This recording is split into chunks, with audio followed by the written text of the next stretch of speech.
YouTube. Hold on, give me a second. No, we're not. Now we Damn are. Damn it, that was my bad. My bad. Okay, and in 3, 2, 1. Welcome to the History of Bad Ideas, episode number 378. I'm Jason. I'm Jeff. I'm the power bottom. And I'm the intern. Sorry. We had to do a second take on this because I didn't know what outline we were doing because we don't have an outline this week. Jeff, what is it this week? It's Wildcard, bitches. That's right, Wildcard. Bam, bam. What is Wildcard, Brian? Wildcard is anything that you want it to be, Jason. Oh. Anything and everything. Okay. There are no rules. I want it to be cheese. I can't help you with that. Well, I go to your refrigerator. I bet you have some cheese. I don't think there's anything in Jeff's refrigerator. Do you go My refrigerator? No, Yeah. I think there's mustard. Ooh, what kind? Like Actually, regular? No, actually it wouldn't be mustard. It would be mustard relish. Oh, okay. I think I have some of that in my fridge too. That's what I use when I make deviled eggs. When was the last time you made deviled eggs? When was the last time you had a party? 2 years ago. That mustard might not be good. Dates are just suggestions. They only put dates on there so people throw it out and buy new stuff. Okay. Welcome to Food Talk. Jim, what's in your fridge? Let's see. Right now, I have some romaine lettuce. Okay. I have some leftover pizza. I have ketchup, mustard, some mayonnaise, some beer, some the sparkling ice drinks, some salad dressing, cheese. A human head? No, I sold that. Okay. And then the freezer, there are pizzas, hamburgers, some chicken. Okay. See, that's a normal person's fridge. As opposed to Jeff's mustard fridge. I think mine's more normal than yours. You know what I have from my fridge? I just got this. I just noted. I don't know if it came out just this year. Truly, because I do love Truly, strawberry tea. That's alcohol. I think those are like brand new. Yeah, I just those saw came it out last 2 weeks. Okay. Not bad. I went to my local grocery store and they had it, and I was pretty excited.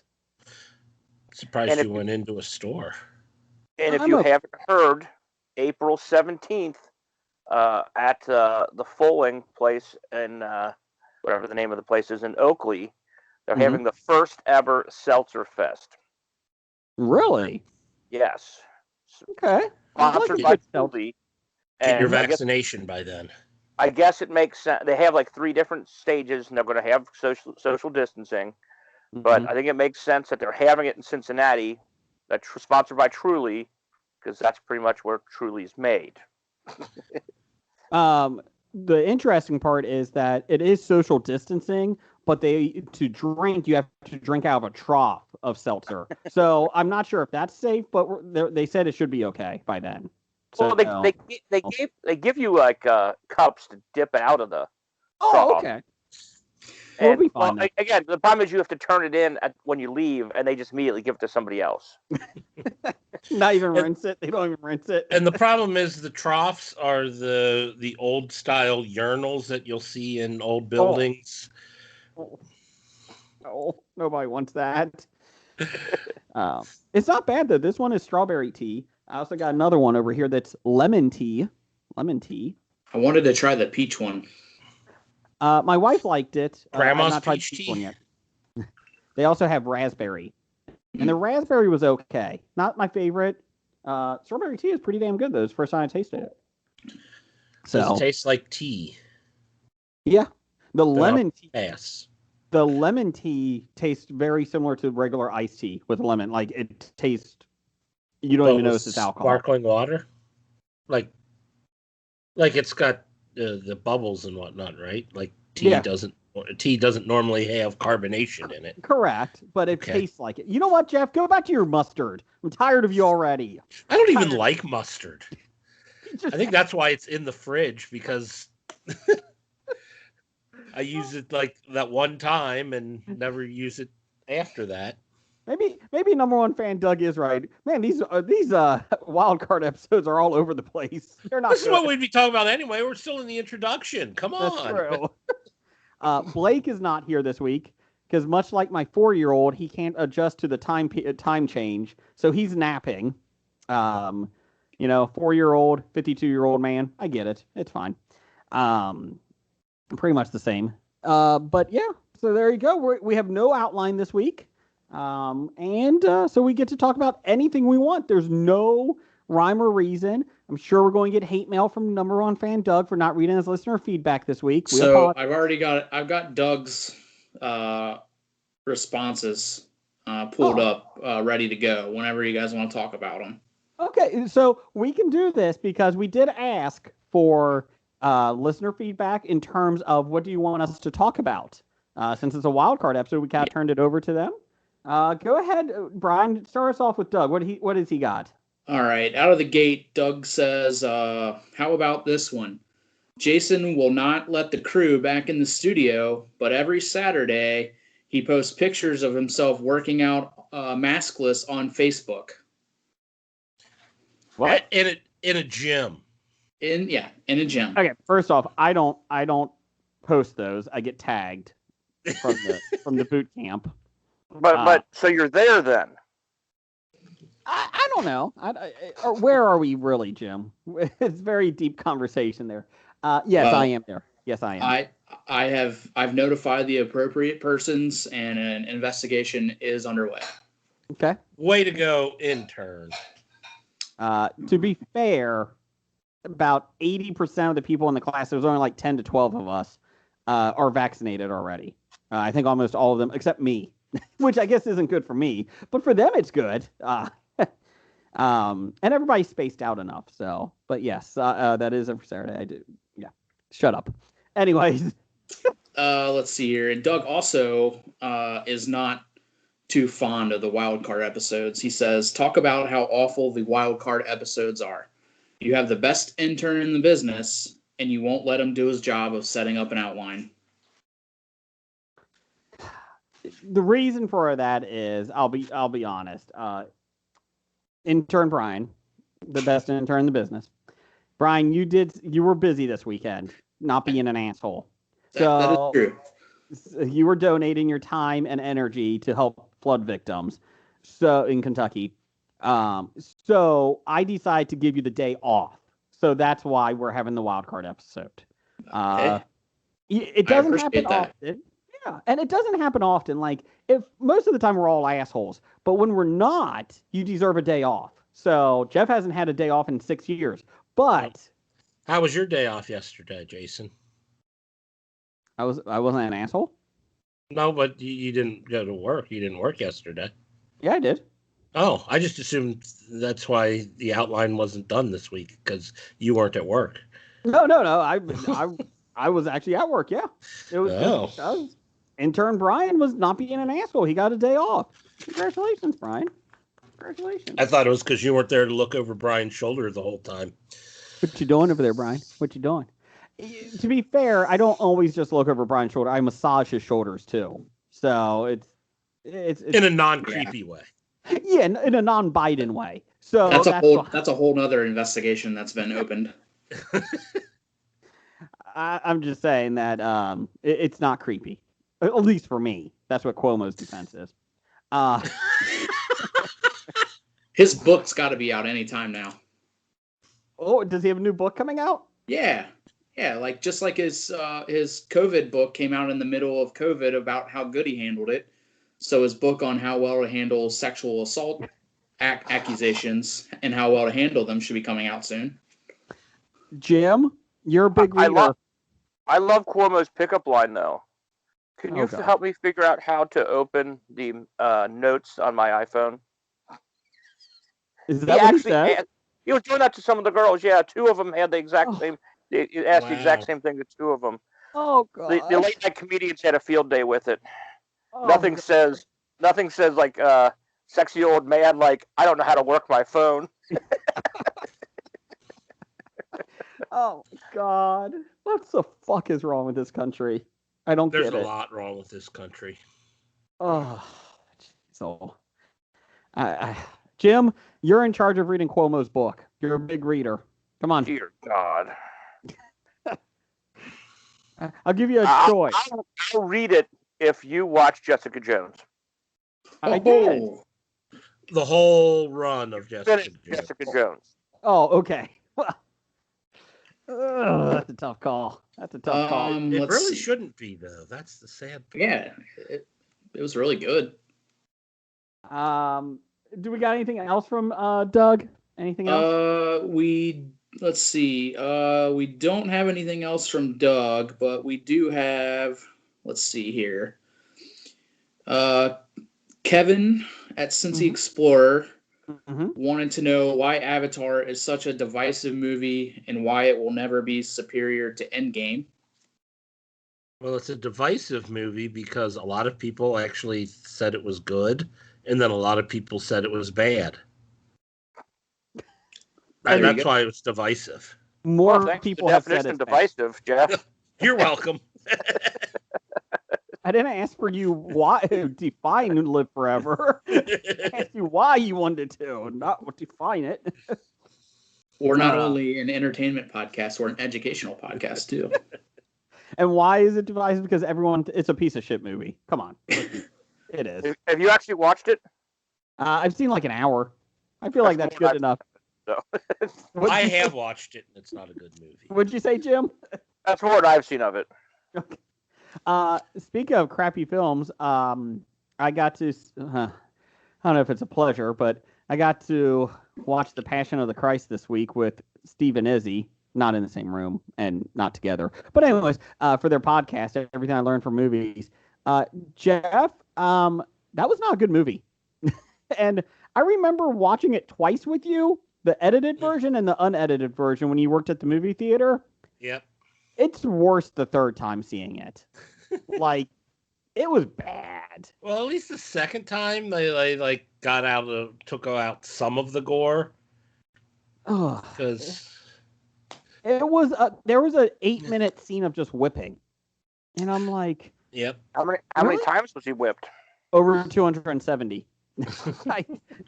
So to be fair, we both, Steve and Izzy and I both all admitted that we did speed mode some of it at 1.5 speed. So at a certain point, I was just done. Oh my God. And I haven't seen it since I watched it with you, Jeff. And it's, Nelly, it's bad. Number one question is, how is the character development? Awful. Awful. I mean, good.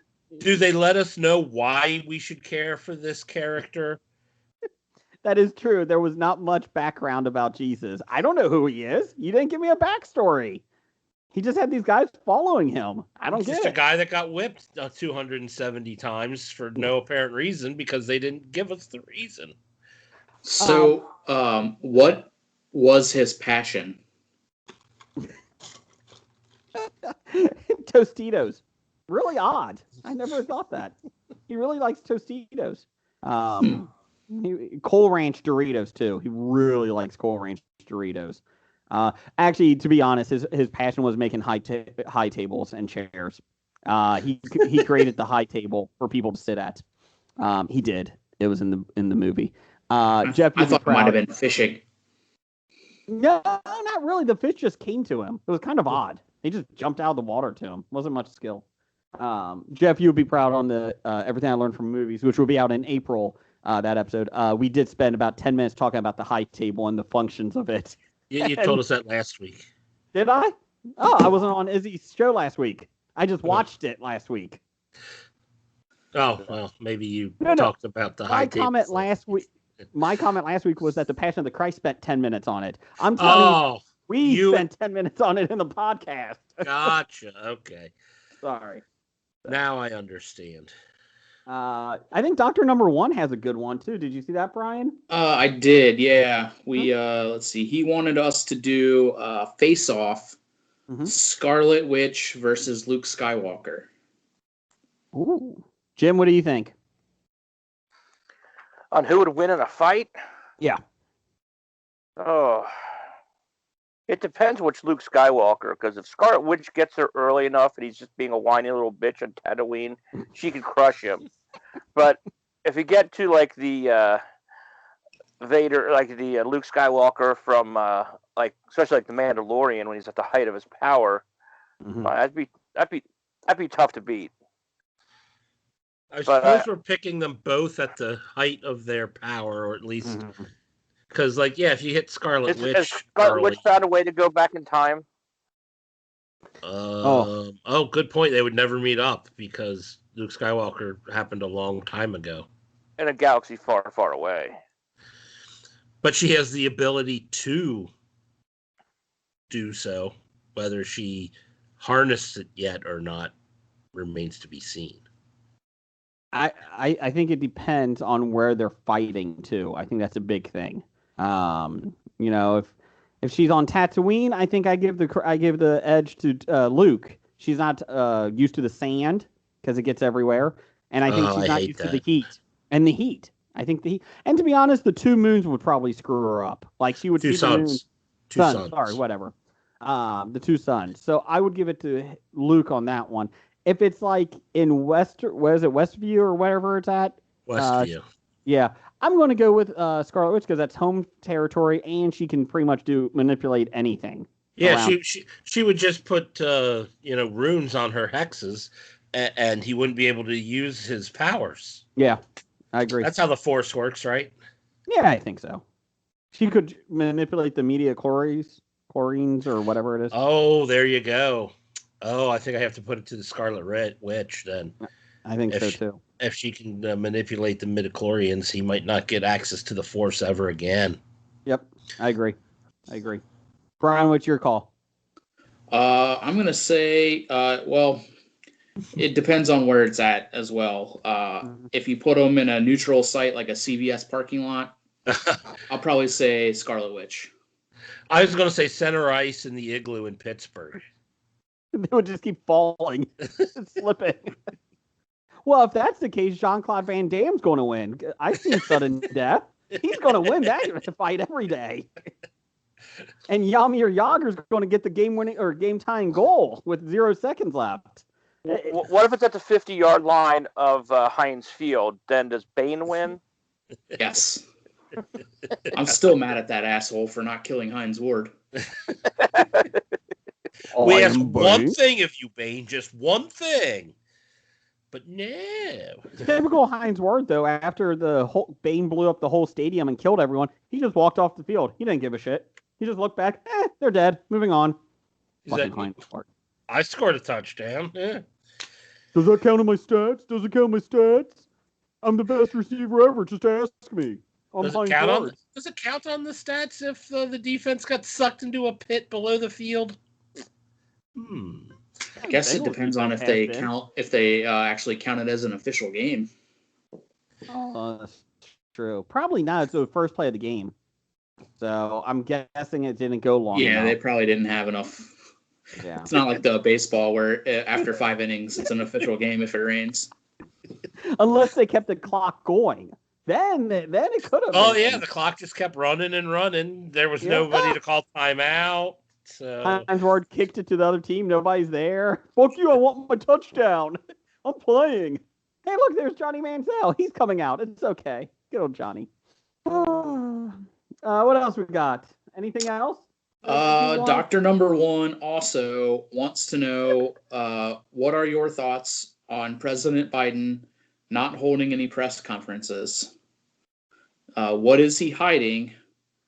He thinks it may be wizard people.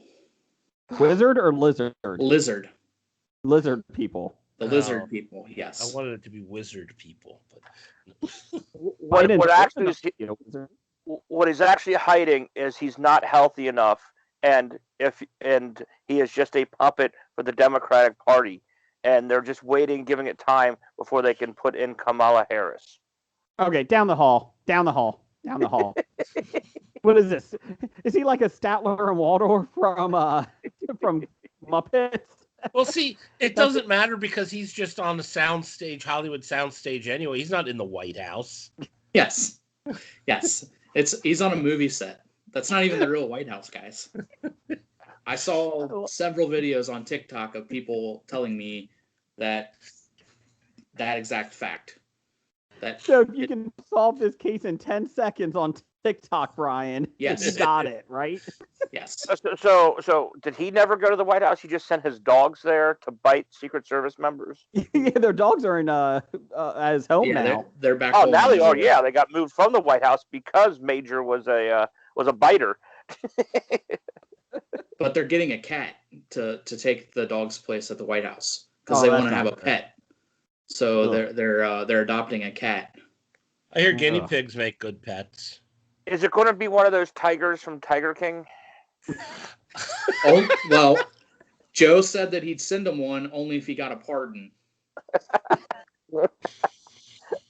I don't know about you, but with my stimulus money, I'm fucking getting these cats.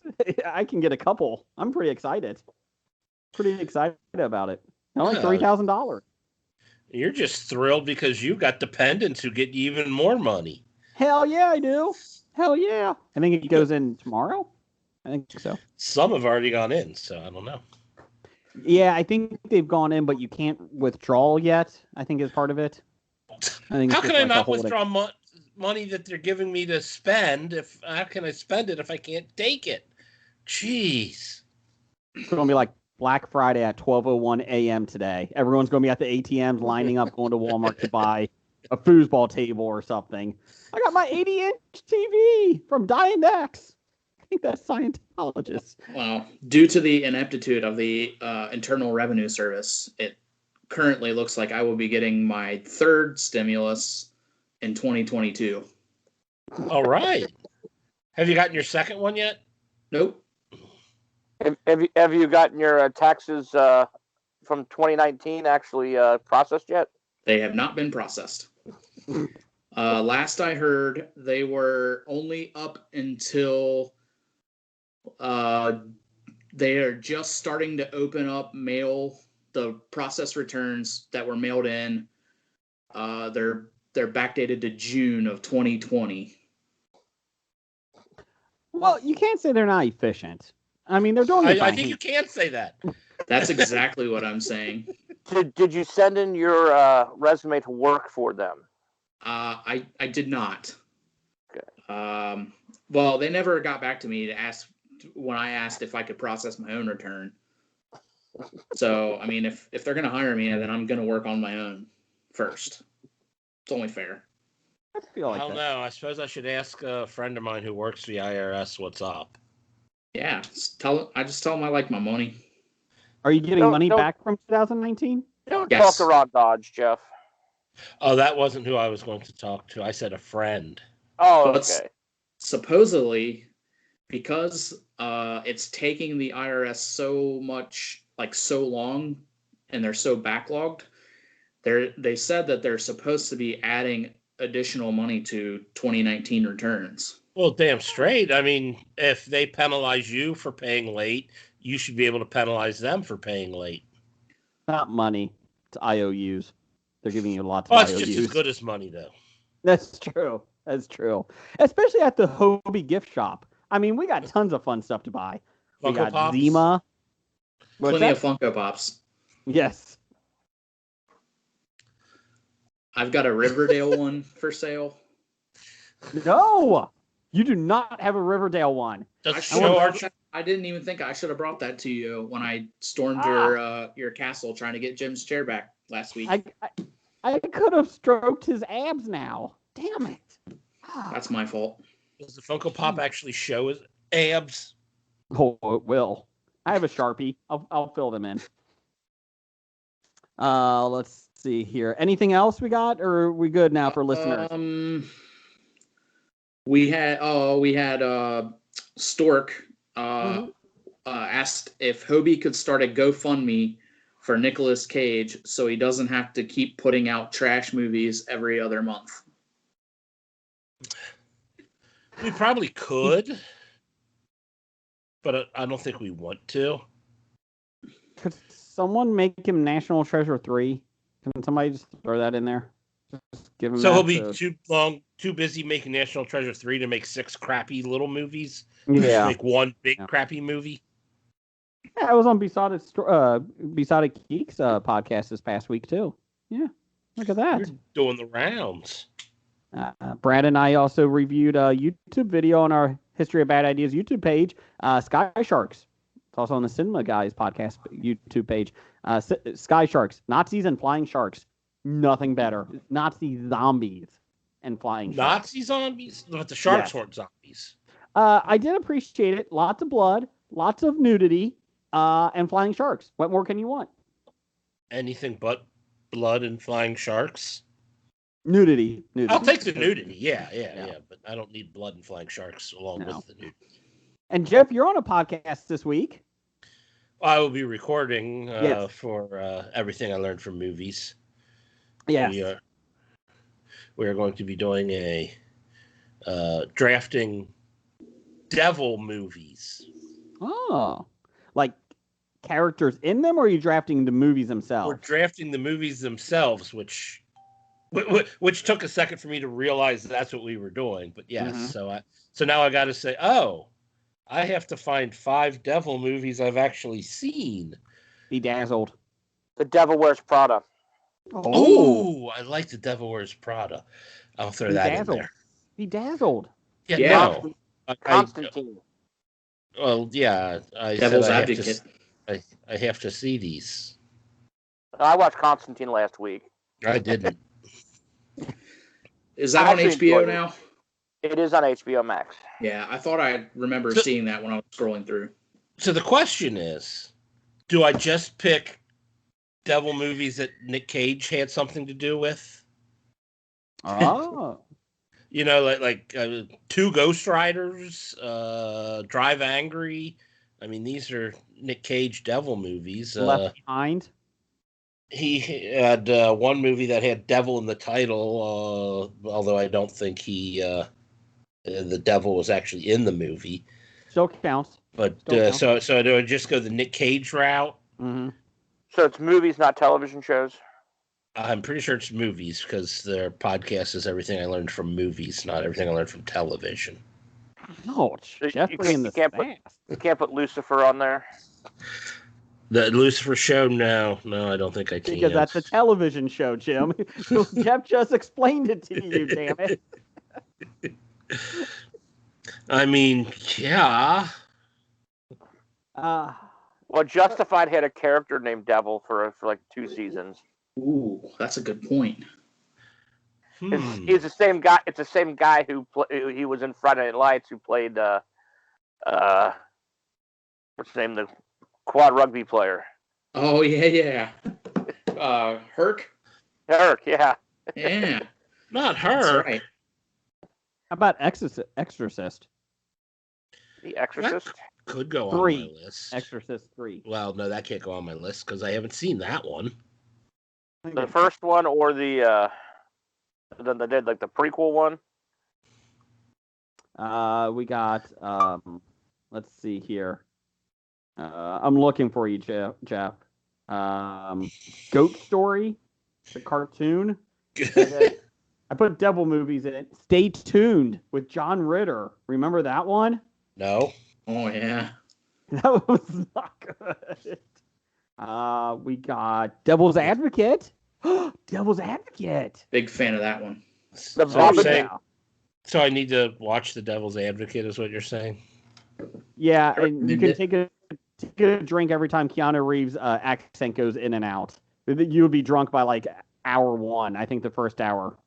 The Imaginarium of Dr. Parnassus. There's a devil character in that. Yeah, I noticed that when I looked up devil movies. Like I said, I want to pick movies I've seen. Little Nicky? No. I will not pick Little Nicky. Come on. Popeye's Chicken's the shiznit, though. That was. Jeepers Creepers 2. Is that a devil or just a demon? Because he did specifically say not demons, but devil. How about Yeah, so I don't know. Repossessed? It's Leslie Nielsen and Linda Blair. Oh, just saying. Yeah, I'm giving you some good ones. Running with the Devil. That's the Nic Cage movie with devil in the title. So that would count. Okay. The Devil Wears Prada. Yeah, Jim threw that one out. Oh, I didn't hear that. How about Needful Things? Oh, that's Needful a good Things? One. That's a good movie. Leland Gaunt is pretty much the devil, and people make agreements with him. So. How about the movie Devil from M. Night Shyamalan Ding Dong about the elevator? that might be on my list. I'm just saying. Oh God, you devil! Oh yeah, I'm putting that on my list now because George Burns is the best. Is he? What do you mean? Oh, he was because he's no longer with us. But the Omen movies. That's the Omen 2, Damien. Yeah. What the remake of the Omen? I should just put 5 Omen movies on my list, right? You should. That's all you should pick. That's all you should pick. Dr. Faustus. Yeah, if we can go back, in the 20s? Is that when the original Dr. Faustus movie was? I think the original. They also had the remake in '67. Oh, okay. Did you guys say Rosemary's Baby? We did not yet, but that is one I've seen, so it could potentially be on the list. Johnny Depp, The Ninth Gate. That was a good one. I haven't seen that one either. You could use Airborne. Was there a devil in Airborne? Devil's Backbone. Oh, the street they rode on. Nice. I like it. I'll have to find for Brian. End of Days with Schwarzenegger. That's one that could potentially be on my list. I got one for you. Oh, brother, where art thou? Oh. I hope the guys I'm going against aren't listening to this. You forgot Legend. I didn't forget Legend. I mean, I know it's Tim Curry and all, but still Legend. Devil in a Blue Dress. Is that Denzel? Okay. Denzel, Don Cheadle, Tom Sizemore. Oh. Tom Sizemore. Jennifer Beals. Ooh, she's a maniac. Okay, so let's get to this. If we didn't get to any other listeners on their requests this week, we'll get to them next week. Well, I still haven't suggested the Ralph Macchio legendary movie Crossroads. Crossroads, yeah, I saw that one. I didn't want to have to go Crossroads. The only Crossroads I know is with Britney Spears. I don't know the other one. Well, the Ralph Macchio one's better, but I like the Crossroads on country music television, CMT. They do like mashups with like 2 different artists. Those are good Crossroads. At the Crossroads. I will say, oh crap, I forgot her name. Gamora. Yes, I know who you're talking about. Gamora. Katie Blackburn. What? Kelly. What's her name? Anyways, moving on. Oh wow, you're wrong completely. Zoe Saldana. Thank you, Zoe Saldana. Yeah. Jason, you were so close. It was on the tip of your tongue. Thanks, Jim. I'm pretty sure didn't she get her first big break in the Crossroads movie with Britney Spears? Britney Spears. I don't know. I just remember that movie was so bad, and I had to watch it. Bastards. Unless I'm mistaken, I thought she was one of Britney's friends or whatever. I just know that Britney Spears got down into her bra and panties in it, and I think she just turned 18 or 19 at the point, or maybe 19, and it was still just like, ugh. I think she was a little older than you were thinking. I don't know. Maybe she was 20, 21, but it still was a little creepy. I don't know. Yeah, Zoe Saldana played Kit, and Taryn Manning played Mimi. Oh, I knew Taryn Manning was in it. And Dan Aykroyd played Pete. Oh, Pete. What a great character. I wanted a prequel to Pete, but they never gave it to us. Damn. Guys, I got some breaking news here. What's that? It says that Garth Brooks will be resurrecting Chris Gaines for a new album. Sure. I don't hate it, but Same. Garth is still trying to get a stadium concert going in May. Still trying. I mean, if we can do Seltzer Festival in April, why can't we go see Garth in May? Seltzer Festival with a trough. I guess you're right. I don't know. I would love to see Garth again. Just don't think I'm doing that. So they were saying in the U.S. that they think the music concerts will be coming back in September and October. Oh, that's what they think. Yeah. They said that was like 3-4 weeks ago when they were hoping, like everybody would have it by, August or so, July or August. So I've seen quite a few bands putting out like rescheduled shows like in the summer. So, and I know like the old like what is it? Used to be Annie's down on Kellogg. It's now like Riverfront Live or something. They've got like 30 concerts lined up that are already going on. The bar right down the street from me, the music venue, has been doing concerts since like, I don't know, last year. Yeah, they've been doing them. Blue Note? Yeah. Yeah. They've just been sending them out. Def Leppard cover bands, everything. They got them. But they don't have Fozzy with Chris Jericho. They had to cancel that one. I know. That's like the one I was going. Well, that and wasn't Jeff Tate supposed to be coming in there too? Yes, Jeff Tate was supposed to. Oh, okay. Yeah. I don't know who that is. What's he think? Is he former, who? He's the former lead singer of Queensryche. Oh, okay. Is he gone coffee house now, or is he still rocking it?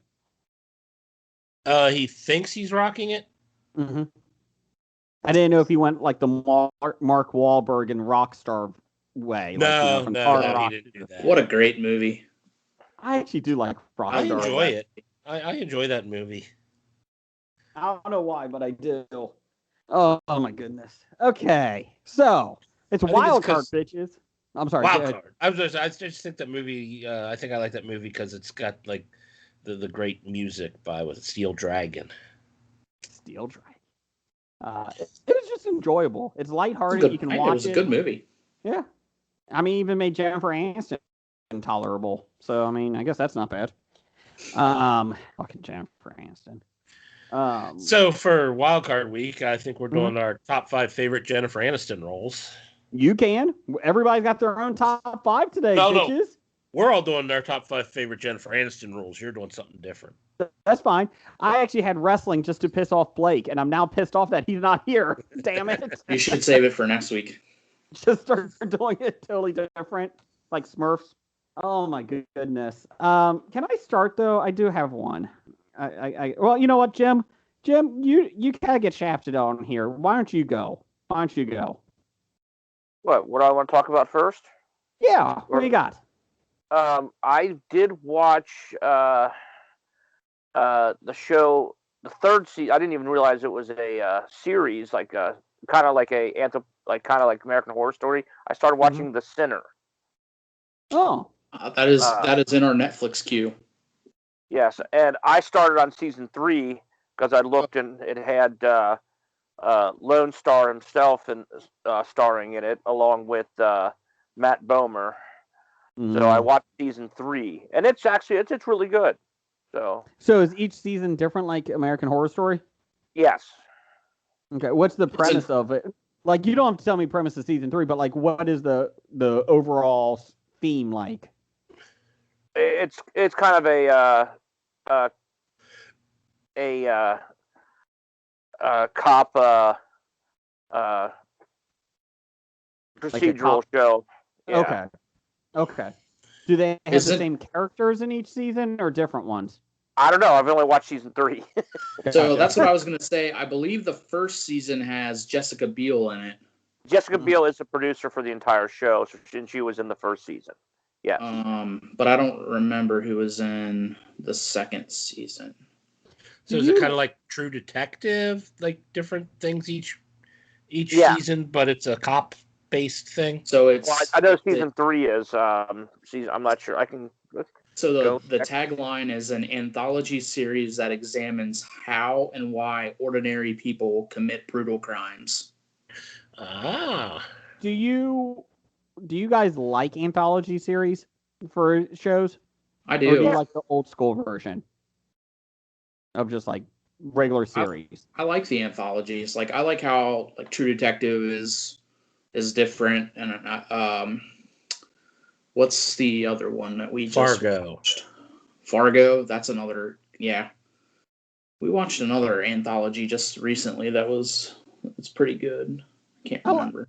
I watched 2 seasons of American Horror Story, and I like that I can jump in on season 12 or whatever, and I'm okay. Like, it has enough Easter eggs for people in the prior seasons, like that have been with it from the beginning, but then it's like its own standalone. I do like those. I think it's easier for people to jump in and out, and I think their viewership can reflect that too sometimes, that people can be excited about it and not have to be sitting through 12 seasons of it. It all depends on which seasons Lady Gaga is in.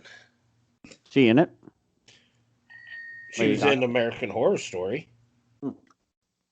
Did not know that. I know Kathy Bates was. Hotel, I think Gaga was in the Hotel season. I just finished. I watched the one this past season, the camp one. That was kind of enjoyable. Like the first 5 episodes, I'm like, I don't know where this is going. And then once they revealed where it was going, I was like, oh, okay. I enjoyed it then a lot more. Jim, do you like the anthology series more? I do like it, and well, I like them both because you can tell a different type of story. So I'm good with both. But yeah, in the center, it looks like Bill Pullman is in all the seasons. Oh, okay. Okay. Oh, Bill. Don't let them bury me. I'm not dead. Bill Pullman's best line. What's that from? Serpent in the Rainbow.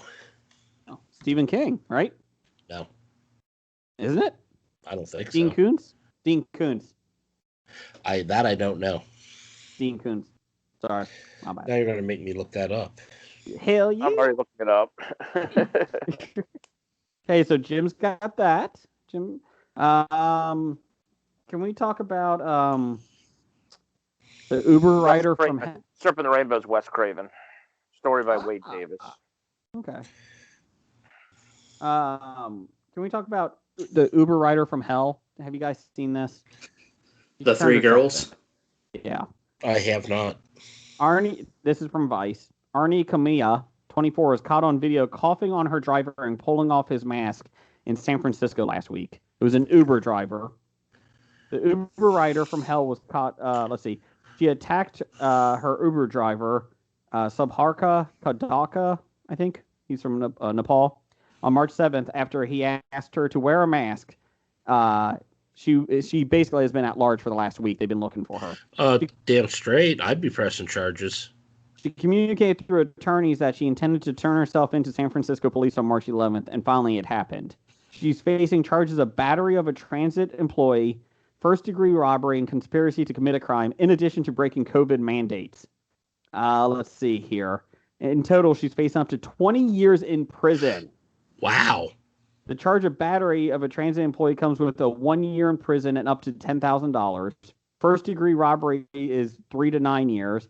And a conspiracy to commit a crime holds a potential of 1 year. Robbery was when they tried to steal his phone or whatever because he was recording it? So here's the interesting thing. They haven't explained why there's a theft yet. So the police said that they haven't explained the robbery yet, part of it. I just remember them trying to grab his phone from him. I'm guessing that's it. But they said they won't talk. They haven't announced it yet. Her bond set at $75,000. In dash cam footage of the incident, she's seen hitting and attacking him after he asked her and 2 other passengers to wear their masks. She then coughs on him, tries to take his phone, calls him the N-word, and yells, "Fuck the masks." Another passenger in the car, Malaysia King, 24, begins to violently cough on him and yells, "And I got corona," in the video footage. She was arrested. Thankfully, that lady was arrested in Las Vegas on March 9th. This is the best part. After she was caught using a fake ID to try to access a bank account in a local Bank of America. Yeah, she's getting fraud charges on her. Good. The best part people. Here you go. The best is Kamira, the one that's been on the run for 7 days. She tries a day after the video of the attack went viral. She went on Instagram Live wearing a pink bra and underwear and tried to explain her side of the story. To not apologize. She didn't apologize and justified her actions by saying that 75% of the people she knows will have acted the same way.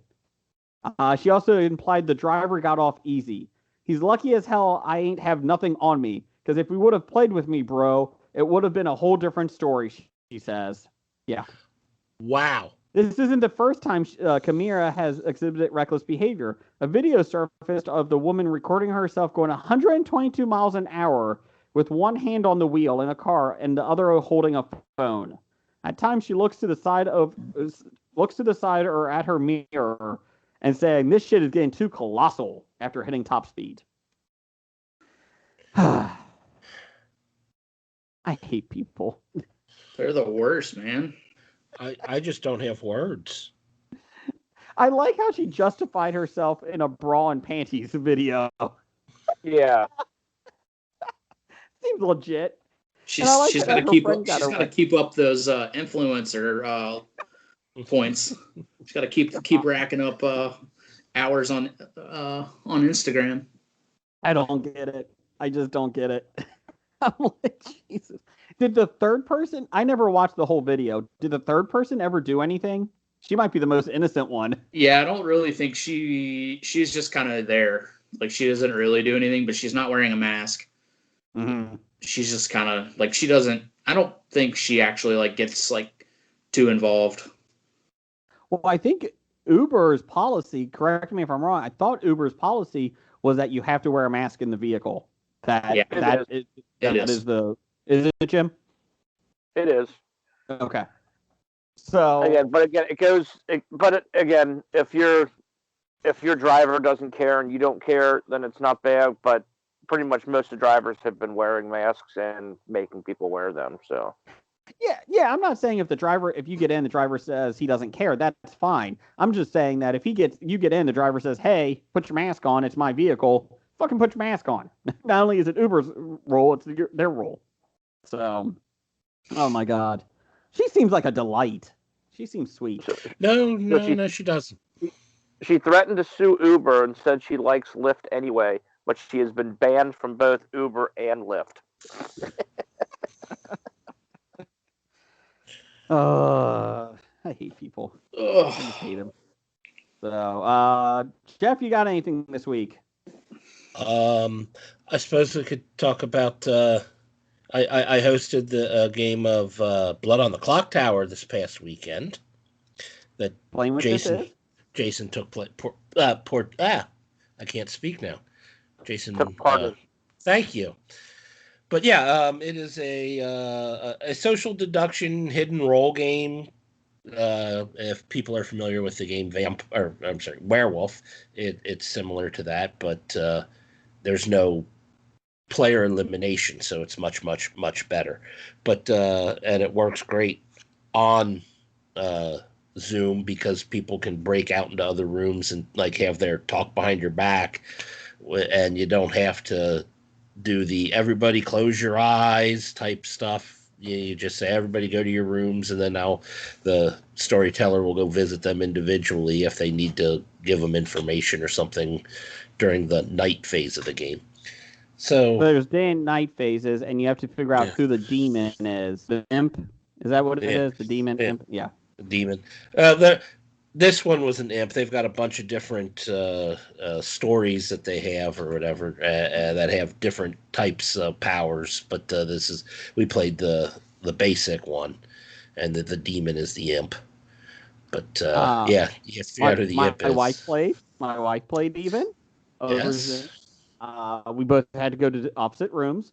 I had to sleep on the couch that night because I did not protect her, and I said, let's go ahead and kill her character first. Yeah, you voted to kill her first. Yeah, I saw that. It was a good time. I was a little hesitant, but it was enjoyable. I really like once you got the feel down. Yeah, once the flow started going. Yeah, you learned everybody's powers, and you were trying to get information from them. My wife enjoyed it. She said she usually doesn't like those games as much because she doesn't like talking to people she doesn't know and that. But she said she enjoyed it. And she said, you know what? Until game night comes back in like 2 months here, baby. Might be sooner. 40 and up this week, Friday. Vaccines. Let's go, fuckers. Time for game night. Jim, let's go. We're getting vaccines together. Woo! Can we get tattoos at the same time? I don't give a shit. Let's go. I want to get a tattoo of the vaccine. I'm just keeping the vaccine needle in my arm. That's what I'm doing. That's all I'm doing. Let's go, bitches. But Jason got the unfortunate role of being the drunk, where he thought he was someone else, but he wasn't, and so that other person's power did not work. So when Jason thought he was the monk who was going around protecting people, and then the people were dying anyway. Like real life. Yeah, and then you still tried to throw your wife under the bus. You had the faulty power, and you killed your wife. Scab Jeff was played with us. His fiance, who is the second best Buffy player, trivia player, she was on there. The best part is I don't know like half of the people on this thing, but they all thought I was the bad guy just from talking to me. So that was nice. Well, that's because you said I tried to protect Scab Jeff from being killed, but he was killed anyway. So they didn't trust you. It was very much like the Craig Ferguson game show, The Hustler.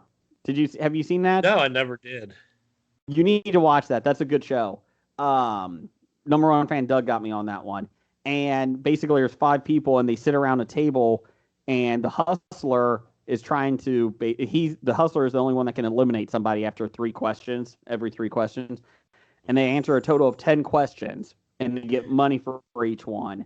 And basically the final 3, if 2 of them agree on who the hustler is and they're correct, they split the money. If not, the hustler gets all of it. But it's all about the hustler's life. Like, so the hustler, he or she obviously knows all the answers. So, like this week there was, they like Sean Connery. They have a crush on Sean Connery. So the next question was about James Bond. So that's what they have to answer. So they reveal clues about the hustler, but then they do a trivia, related to that. And I felt very similar to that when I was playing this because you're trying to talk to everybody, trying to get some information out and figure out who really is the bad guy. Afterwards, I told my wife that I was like, this is like The Hustler. I've really enjoyed this. So you would like The Hustler is a very good show, very good game show.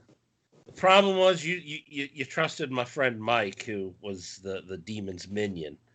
That asshole. And he threw you under the bus. He did. That fucking asshole. Good news is I killed him first. I may be dying, but I'm taking people with me, fuckers. The bad news is you lost the game because you didn't kill the demon. I didn't feel too bad about losing the game for everyone because I took him out. I feel pretty good. You keep telling yourself that. That's right. No, I appreciate you getting that together. My wife and I both have enjoyed it, and we would definitely play that again. So. Yeah, Jim would have been there, but he got stuck at work, so he was unable to participate. So I didn't know who I was going to drink wine with. Don't remind me. Oh, terrible day at work that night. We did again. It's a small hole-in-the-wall bar where good days are like 2-3 grand we can do. We were almost at $6 grand. So we doubled a good day. And I had to work because we had no other barbacks available. and so I bartended up till 5, worked in the kitchen from 5 till 9, then bar back from 9 to close. Ugh. And I just proved why I kind of ruined it for all the other barbacks working there, because now they have to meet my Your standards. My standards. They've got to actually work. They actually have to do something. Well, when Jim bar back, all this got done. Yup. We missed you, Jim. We missed you. I was a little tired on Saturday. And then the time change came. I mean, Jim at least showed up with the time change. Blake, he's still sleeping, so he's like Rip Van Winkle over there. You know what's not changing this year, Jeff? The Cincinnati Comic Expo. It's still on September 17th through the 19th, bitches. Cincinnati Convention Center or Duke Energy Convention. Duke Energy Convention. Thank you. In Cincinnati, Ohio. Get your tickets at CincinnatiComicExpo.com. Not yet, though. Pretty soon. They're going to announce some people showing up here soon. Got some announcements coming, so it's going to be pretty good. Well, the first major announcement is HOBI's going to be there. HOBI is going to be there. On the stage. We got it, baby. Taking it over. We will be there. So September 17th through the 19th. Get excited. Nicolas Cage might be there. Henry Cavill. Armie Hammer. Yeah, no, I don't think Armie will. John Lovitz might be there. John Lovitz. He actually just might be outside. I'll be honest. Michael Caine might be there. John Lovett's going to be outside begging for money. He's on Holy Moly. He's got Holy Moly money. It's fine. So they just renewed that for 3 and 4. But yeah, September 17th through the 19th.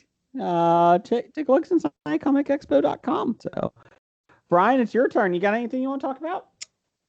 I actually have several things that I'd like to talk about. Well, you got to pick one. We're taking turns here, Brian. Come on. I know. So I'm going to start off with what I'd like to call the Wilford Brimley racist. Okay. So let's see here. There is a girls' high school basketball announcer. Yeah. Who has anybody heard about this? Yes. I have not. Okay, so the game is about to start. So the camera feed is on. They're doing the national anthem, and I guess presumably the guy didn't realize that his microphone was live. So while they're doing the national anthem, some of the girls from the schools knelt for the national anthem. He proceeded to call them very racist names. So, which is they lost, I think was part of it too, wasn't it? I hope they kicked their. I think he also said, "I hope they kick their ass in the game." Yeah, and called them the N-word, like effing N-words, and anyway. So obviously there was a huge to-do about it. And this guy's name is Matt Rowan, and he issued a press release in response to his racist remarks. Was he in bra and underwear? He was not. This was not a live Instagram apology. This was just a paper press release that got sent out. It says, I, Matt Rowan, on Thursday, March 11th, 2021, most regrettably made some statements that cannot be taken back. During the Norman High School girls basketball game against Midwest City, I made inappropriate and racist comments, believing that the microphone was off. However, let me state immediately, that is no excuse. Such comments should have never been said. I am a family man. I am married. I have 2 children. And at one time, I was a youth pastor. I continue to be a member of a Baptist church.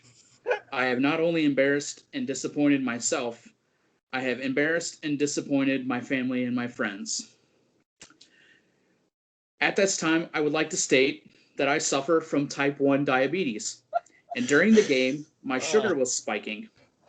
While not excusing my remarks, it is not unusual when my sugar spikes, I become disoriented and often say things that are not appropriate or can be harmful.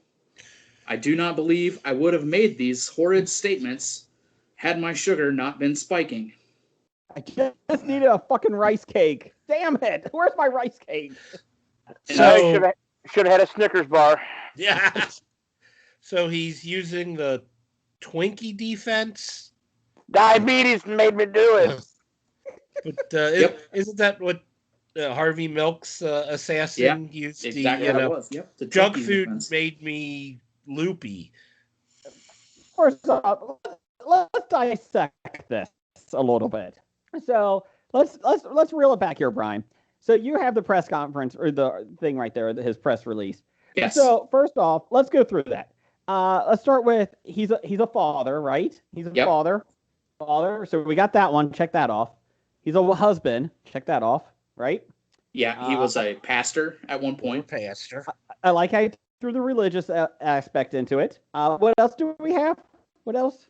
Those were the main three things. He's a family man. He's married. There you go. With kids, and he was a pastor, and he still attends Baptist church.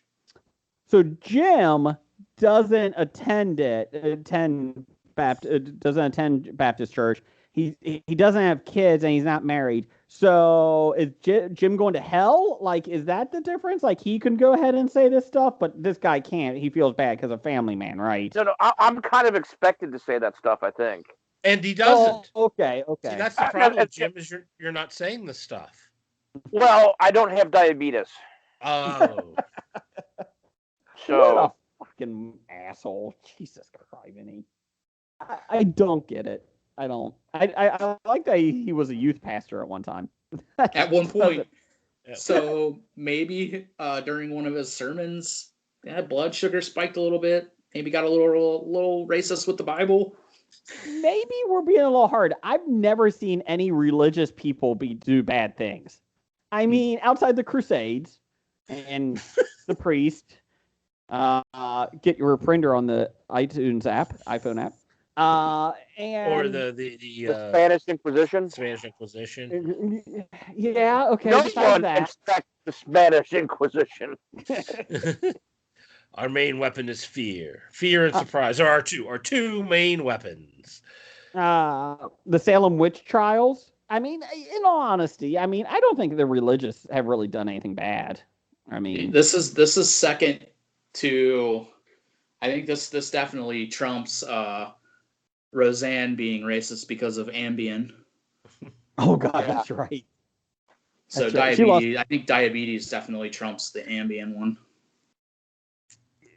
I didn't know that diabetes, one of the side effects was obviously using those slurs. I mean, and obviously it's not the first time this guy has used a slur. I mean, let's see. Come on. Like, this doesn't just jump out at you. I will say, if your blood sugar content gets thrown, you can act real loopy and out of it. But he also wouldn't have been able to sit there and probably do an entire basketball game. Well, and he probably wouldn't have been able to pay attention to the fact that the girls were kneeling during the national anthem. He may have been looking for an orange juice. I just thought he was a big Morgan Wallen fan. Yeah. Well, it is in Oklahoma, Jim. So. Oklahoma. Jeff, why is there a cork on the end of his fork? May I go to the bathroom? Certainly. Thank you. So if this guy puts out a country music album, is it going to go right to the top of the charts? He'll be on Saturday Night Live in a couple weeks. It depends if they have to brand it actual, like, it has to play on like on country music radio. Like, it can't be Americana or like blues or anything like that. Yeah, it has like to be true country. True country that you hear on the radio. these days.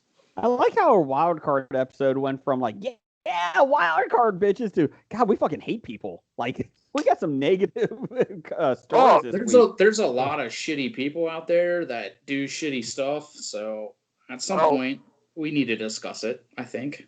So kind of like the mom in Pennsylvania who put out videos of her daughter's cheerleading rivals, which those videos consisted of them drinking and being naked and sex and stuff.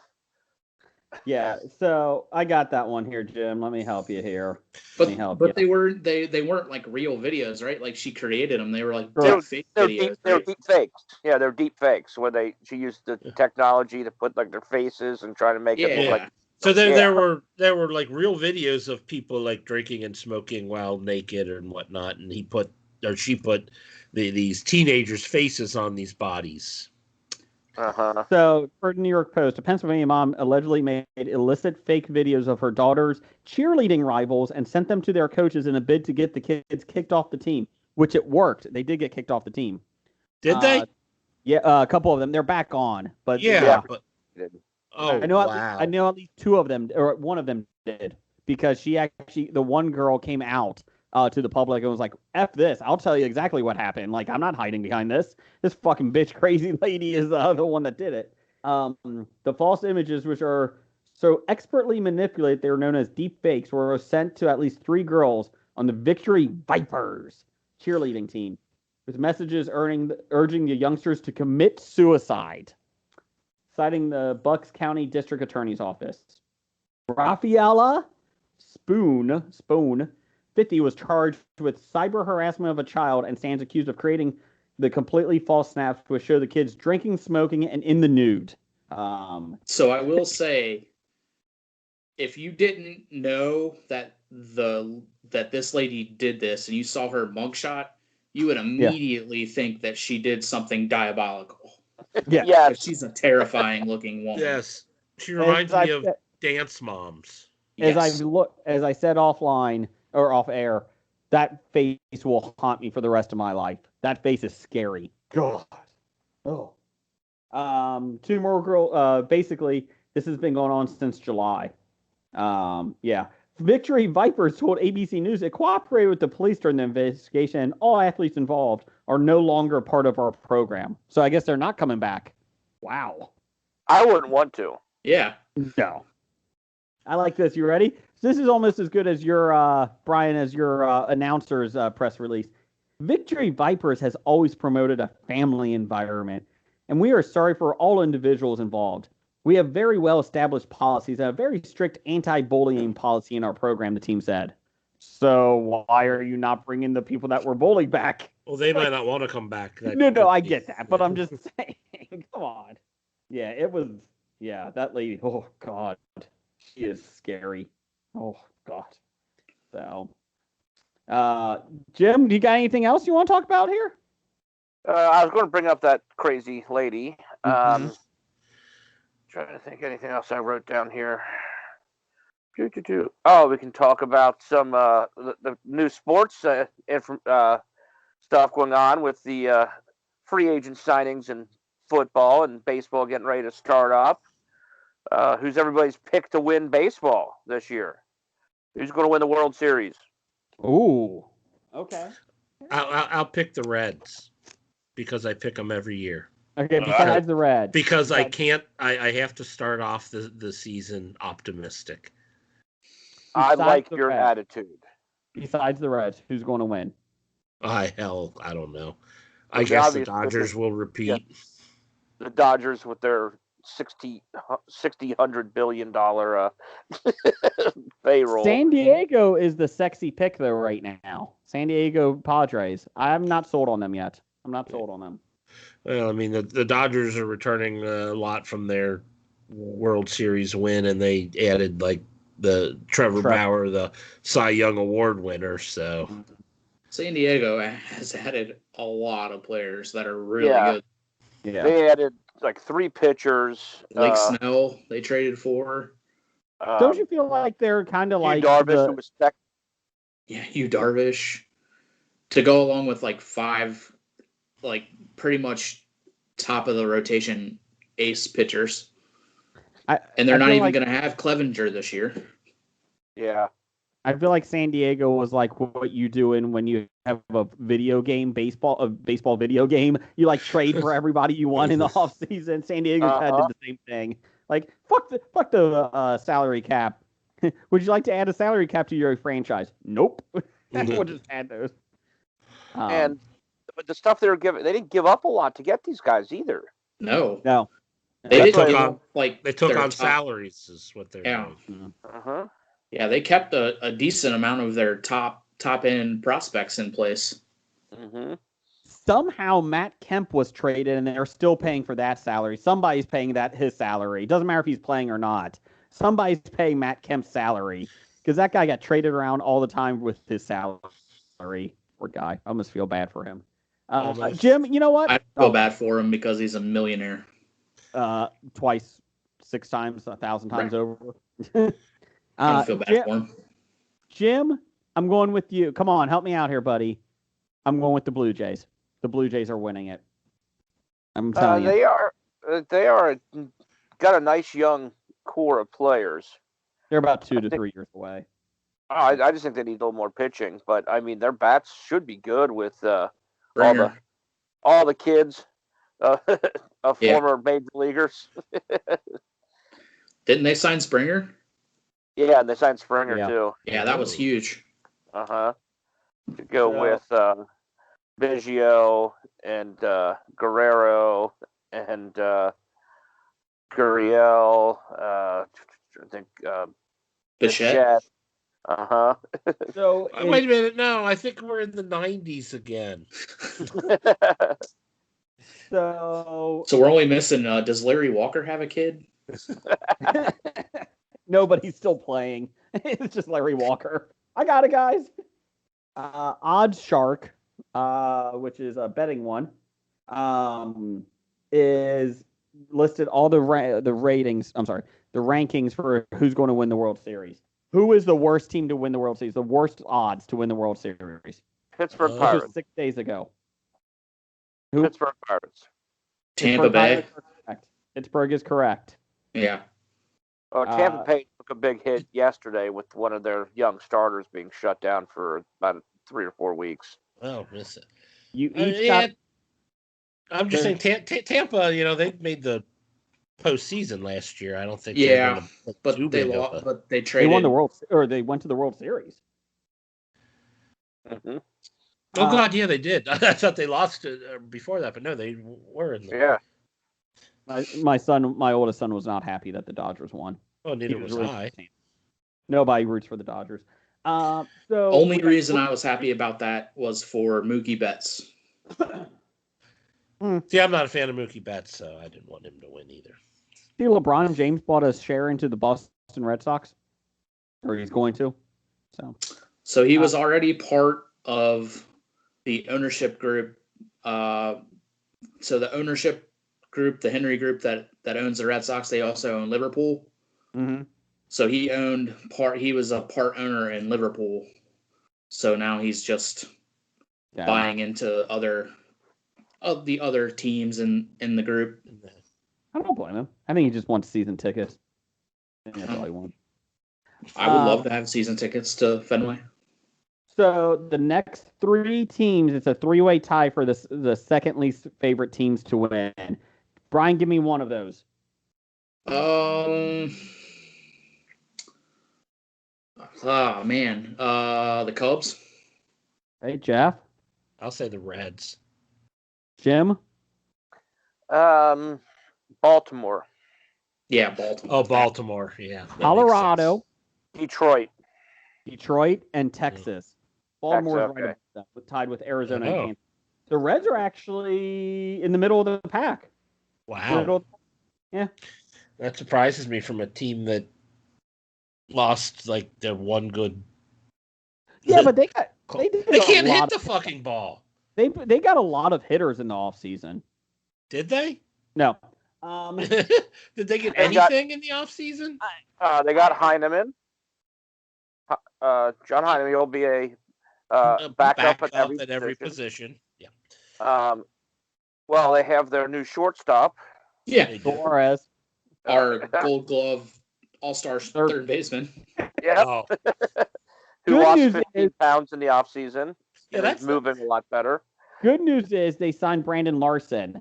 So he's going to play third. No, they didn't. So Suarez is moving to short, and they're probably going to have Moustakas move back to third.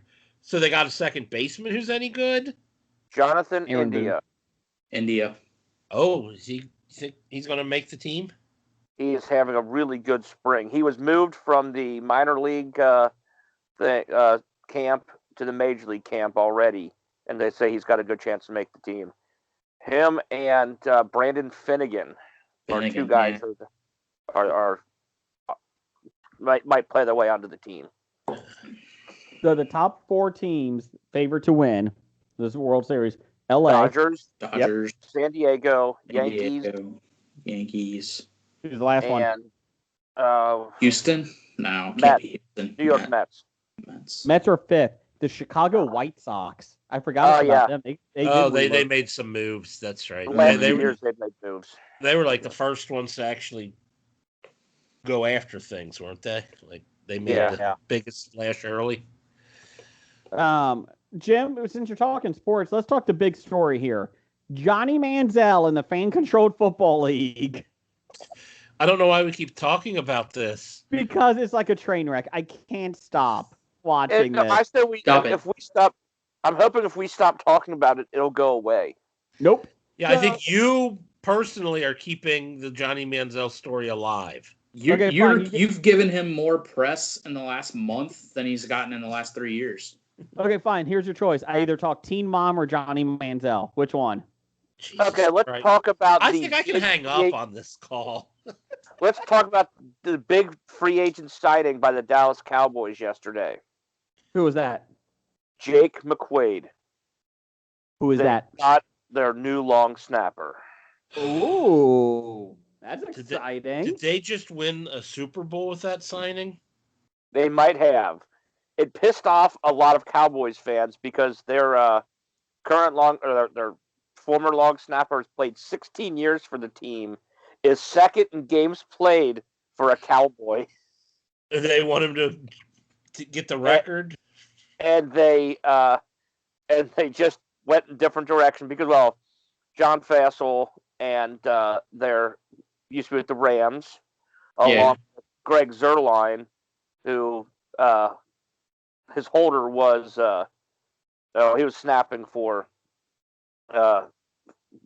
Zuerlein too, so it gets familiarity with it. Jeez. And I golf with his dad. Well, there's that too. Wow, a lot of movement in the long snapper area with the Bengals re-signing number 46, Clark Harris. Fantastic news. Probably the only reason I'll re-up my season tickets. I mean, I do love Joey Burrow, but he is no Clark Harris. I'm still disappointed. I don't think Burrow has ever been in the Guinness Book of World Records. That's right. Speaking of long snappers, Miami Dolphins signed a long snapper yesterday, and you would have thought that the Miami Dolphins just released every player on their team. The fan base went apeshit. This is what we were waiting for, a fucking long snapper. And I was like, thanks, Miami. Calm down. You guys don't even care about your fucking team, do you? I feel like that's... Yeah, I thought Miami was more in the need of the holder for the kicks. Because that's where they always have their problems. Laces out, Dan. That's right. They just signed a backup quarterback today. Miami did? Tyrod Taylor. No, Tyrod Taylor is in Houston. Yeah. Let's see. Dalton went to Chicago. Oh, Yep. That's a good deal for them. Uh-huh. Oh, that's a good deal for Dalton. He might actually play. $10 million with $3 million in incentives. Yeah. The Dolphins signed Jacoby Brissett. Yeah, Brissett. That's who the Dolphins got.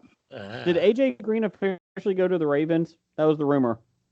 That was he hasn't. Yesterday. It hasn't been official yet. The wide receiver that and the offensive linemen should be breaking like tomorrow. They have to be. There's still only offensive one. linemen out there, still receivers. The cornerback market's starting to go, and William Jackson's still unsigned. Bengals got 2 decent ones. That they got didn't do bad. I love Hilton. them signing Mike Hilton. He's a slot corner. Yeah, he shores up the run for them big time, and he can tackle, he can hit.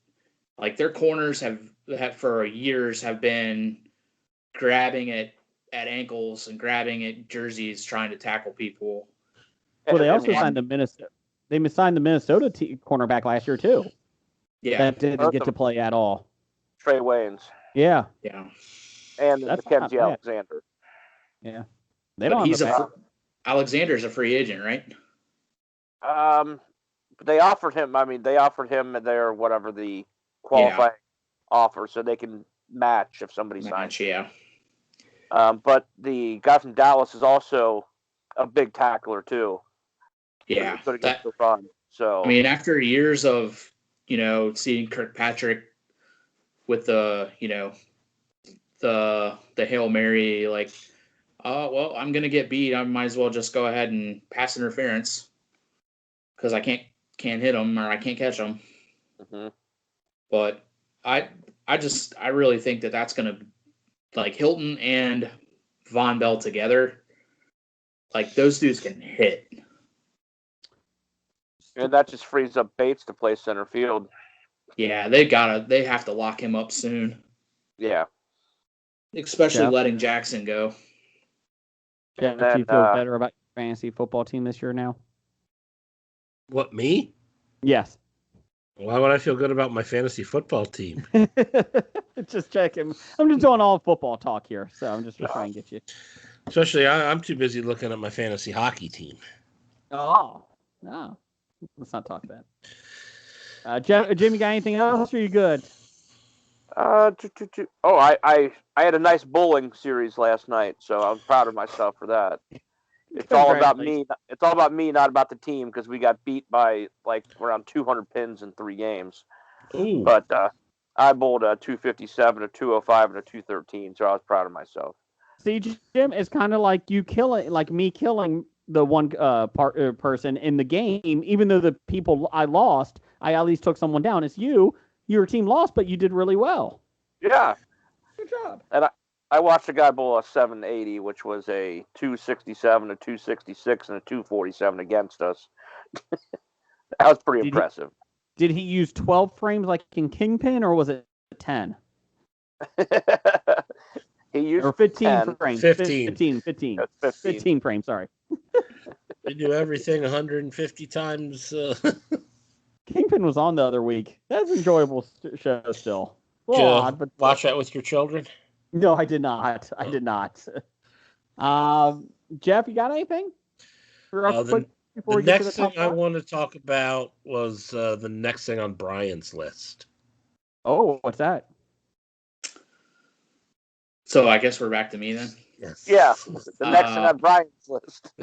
So I came across something on Twitter, and it's very interesting to me. So there's a reporter. He's actually a photojournalist in New York, but because of the pandemic, his paper like kind of shifted him around. So he started doing restaurant reviews for different papers and things along those lines, just kind of highlighting some of the restaurants that were doing well through COVID and what they were doing and stuff like that. So he's researching for a piece, and he pulls up some reviews from this restaurant. So, and this is the first one that about this specific thing that he tweeted out. So here's the review. It says, "Unfortunately, the place was empty due to COVID. Service was great. We got shellfish medley. It was delicious. My husband had the scallops and he loved them. I also had the swordfish special with lime cilantro butter, but I couldn't taste either the lime or the cilantro." Okay. So he's like, So he tweets that out, and then he goes and he says, I just got, after reading this review, it just made me want to keep digging. So the next one he posts, maybe salt is running out in this place's kitchen. So the next one, I had the worst tuna sandwich of my life at this place. It looks like a deli, and I've heard about it, so we wanted to give it a try. It's horrible. The tuna tasted like nothing. The tomatoes were tasteless. The shredded iceberg was tasteless. We added pickles, and it tasted like nothing. It might have been the most depressing thing I've ever eaten. I think we all see where this is going.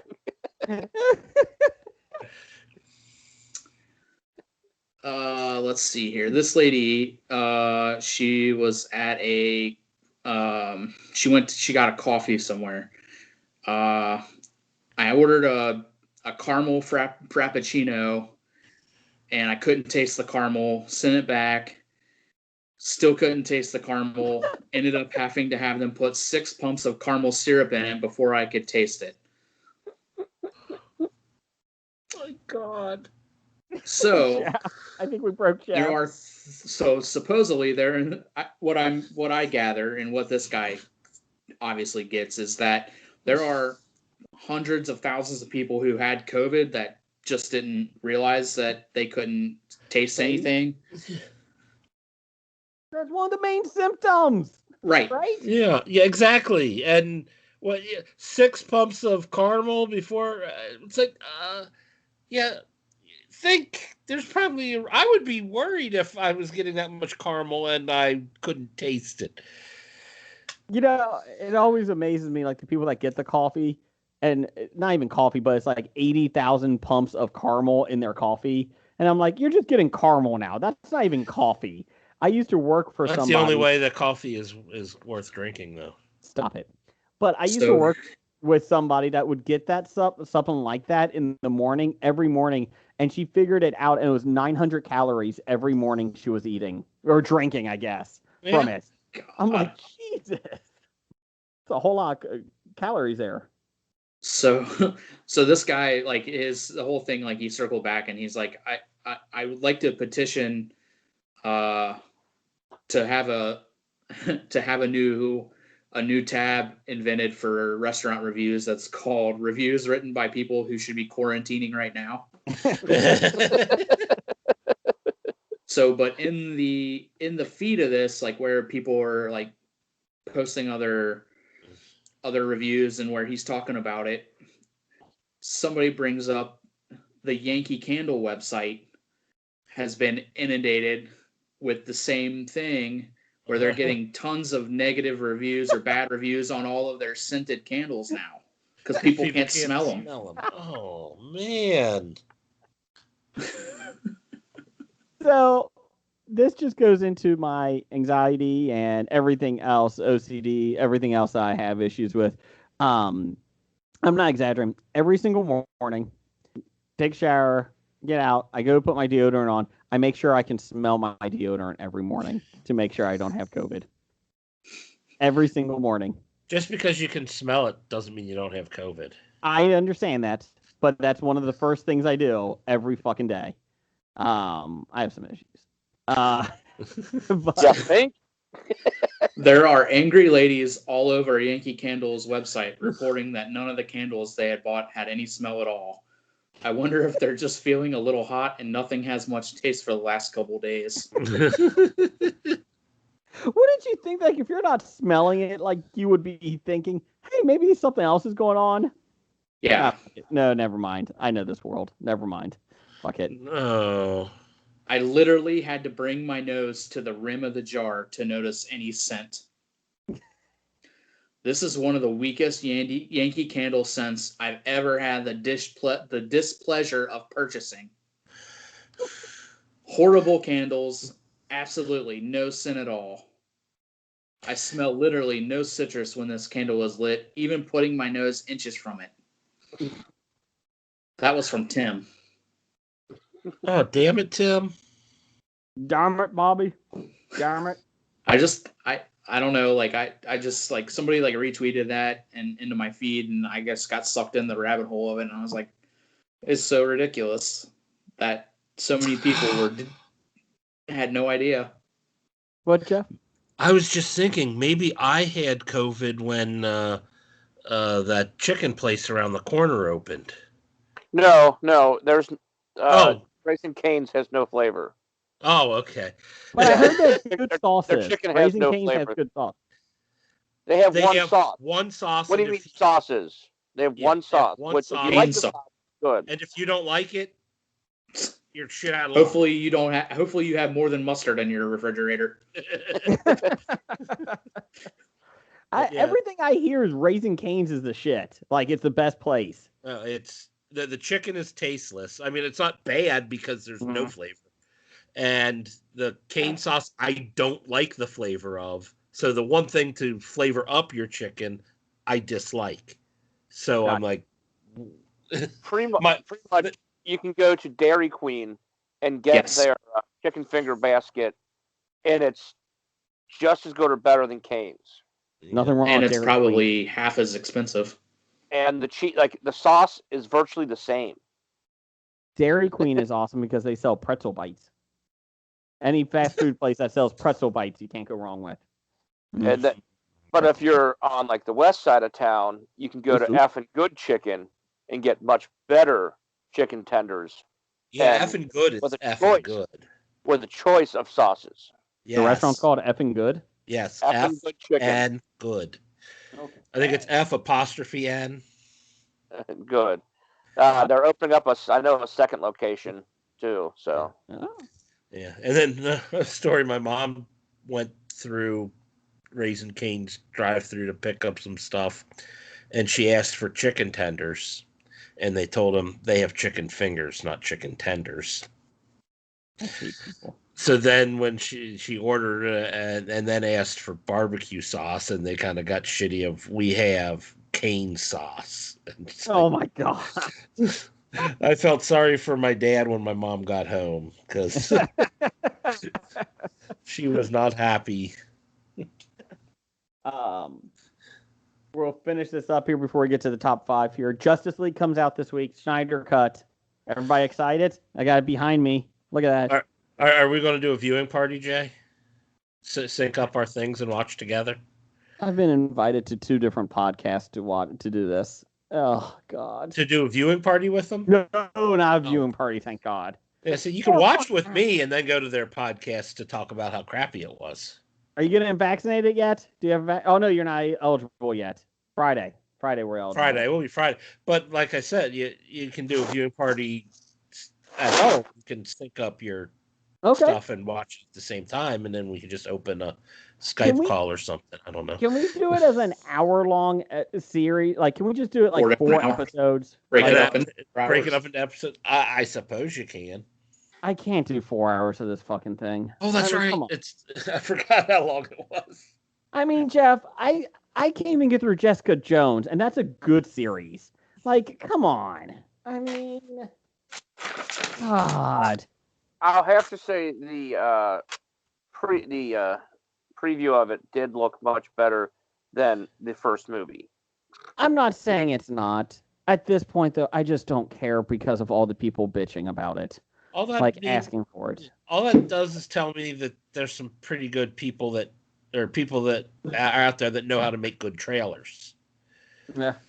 Phantom Menace was a good trailer. Phantom Menace was a great trailer. Yeah. Then the movie came out. Yes. You know what wasn't in the trailer? What's that? Trade Federation talk. Jar Jar Binks wasn't much in it either. He didn't talk. They just showed him. They just showed him next to Qui-Gon. And he was riding that thing. Yeah, I mean, I guess I just don't care. I'm so tired of hearing about it. And I've tried to even mute it on Twitter, and somehow it still finds me. I don't get it. That's pretty much how I feel about Johnny Manziel. Oh, I'm fine. You're finding it, Brian. I'm showing it to you. So Johnny Manziel was in the fan-controlled football, and there's a bad snap. Goes 20 yards back. On to our... Fine. So in Teen Mom this week. On to our top 5 list. It's a wild card top 5. What? Jeff, you didn't do it right. Do wild card. Come on. No, so it's a wild card top 5. Is that better? Yes. Where everyone made their own top 5 list. So, Jeff, you bring it up. Top 5. What is your top 5? And you can just do all 5 since that makes it a little bit easier for people to follow. Oh, we're just okay. We're gonna do them all at once. For my wild card top 5, I chose my top 5 favorite cards. Cards? Cards. CARDS. Cards. Okay. So, like at number 5, I've got the infamous Billy Ripken baseball card. Fuckface. And fuckface written on the handle of his bat that they didn't notice right away, and some cards got through. And then they had 6 different ways to fix it. Yeah, 6. So there's variation. So Billy Ripken found a way of making himself relevant in at least one area of the world. I think it's funny. The best story about Billy Ripken is that they were 0-20. They start the season off like really bad, 0-15. And the first game they won, he was knocked out in the hospital because he took a ball to the head. And so he didn't even get to enjoy the first game of the season they won. They start 0-18, I think. Yeah, something like that. And he was in the hospital when they won. It's like, man, maybe take a cue, Billy. Oh, that's a good one. Jeff or Jim, which one of you is the cow to the Billy? Which one's the Billy to the cow here of podcasting? Jeff's on all the time. Yeah, if we're talking podcasting, he's the Iron Man, and I am the younger brother who is just trying to get on his coattails. Okay, just checking. So that would also make you the Tim Riggins to his Billy Riggins. Yes. Okay. Well, we knew Jim was a Tim Riggins. And Brian's just Jim Riggins. I'm my own Riggins. Brian's just a Rusty Kuntz or whatever that guy's name is. Nobody's got a Rusty Kuntz. Kuntz. Oh, excuse me? Rusty Kuntz? No. No, that was the best meeting at first base ever. When Rusty Kuntz and Dick Poole were having a conference at first base. In baseball. Jeff, what's your number 4? My number 4 favorite card is the Camel from Magic the Gathering. It is a simple 0/1 white creature with a casting cost of 1 white mana, but it comes with banding and protection from deserts.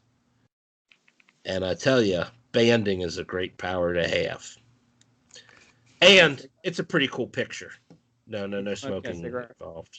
Oh. No, it's not Joe Camel. Oh, that'd have been cool if it was. It's from the Arabian Nights, the very first expansion of Magic the Gathering.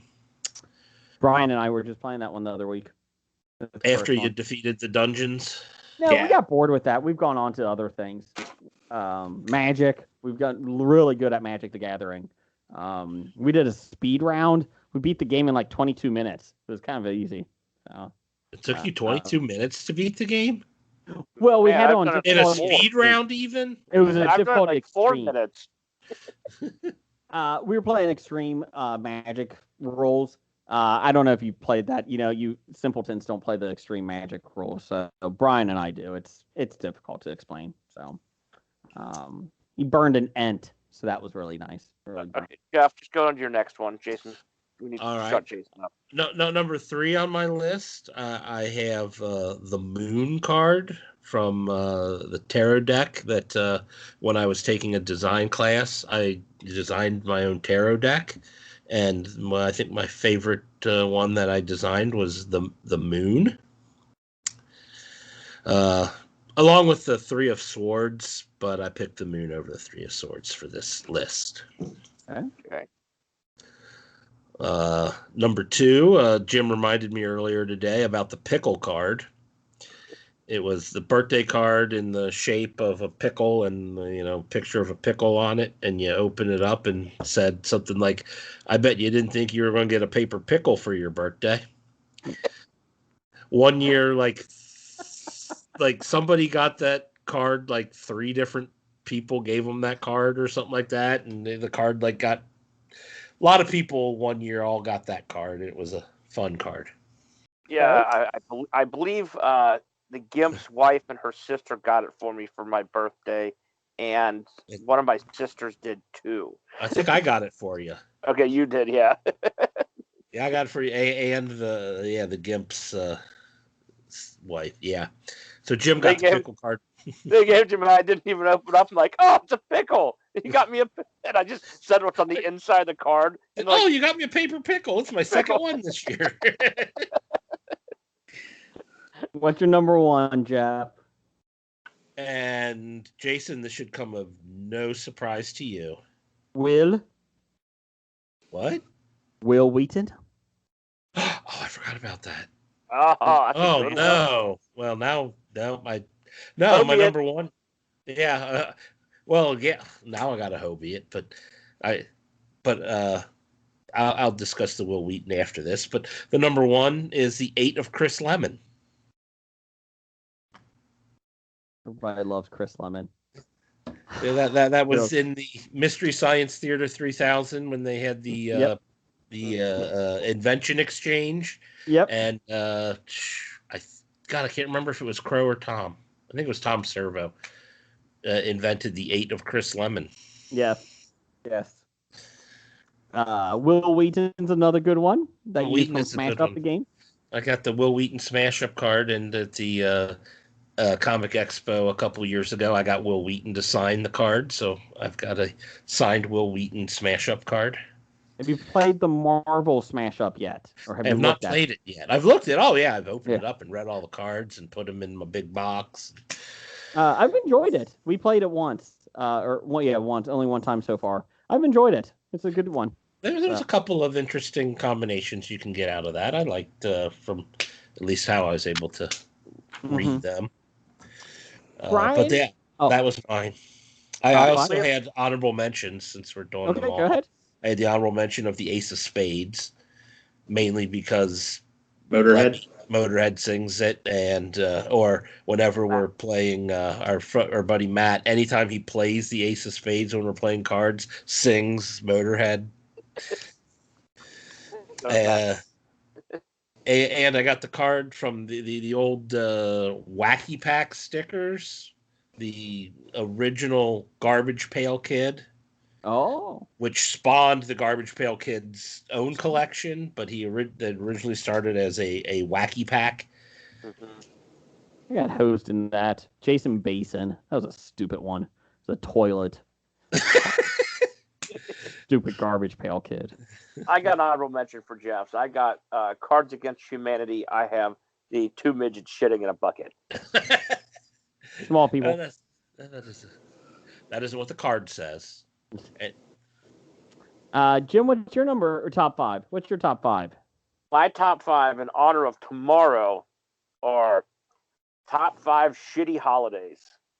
Oh, tomorrow's St. Patrick's Day? Number 5, St. Patty's Day. There you go, okay. Because all it does is give idiot people an idiot excuse to go out and be an idiot. And wear stupid green shit.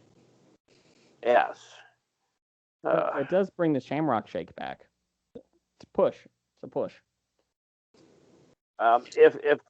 If we can get rid of all the drunk idiots acting like it's their day and just an excuse to be an asshole, I could sacrifice the Shamrock Shake for that. Okay. What else?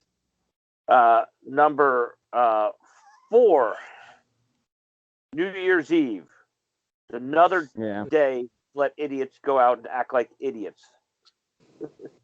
An excuse to go get drunk and just piss me off. Number 3?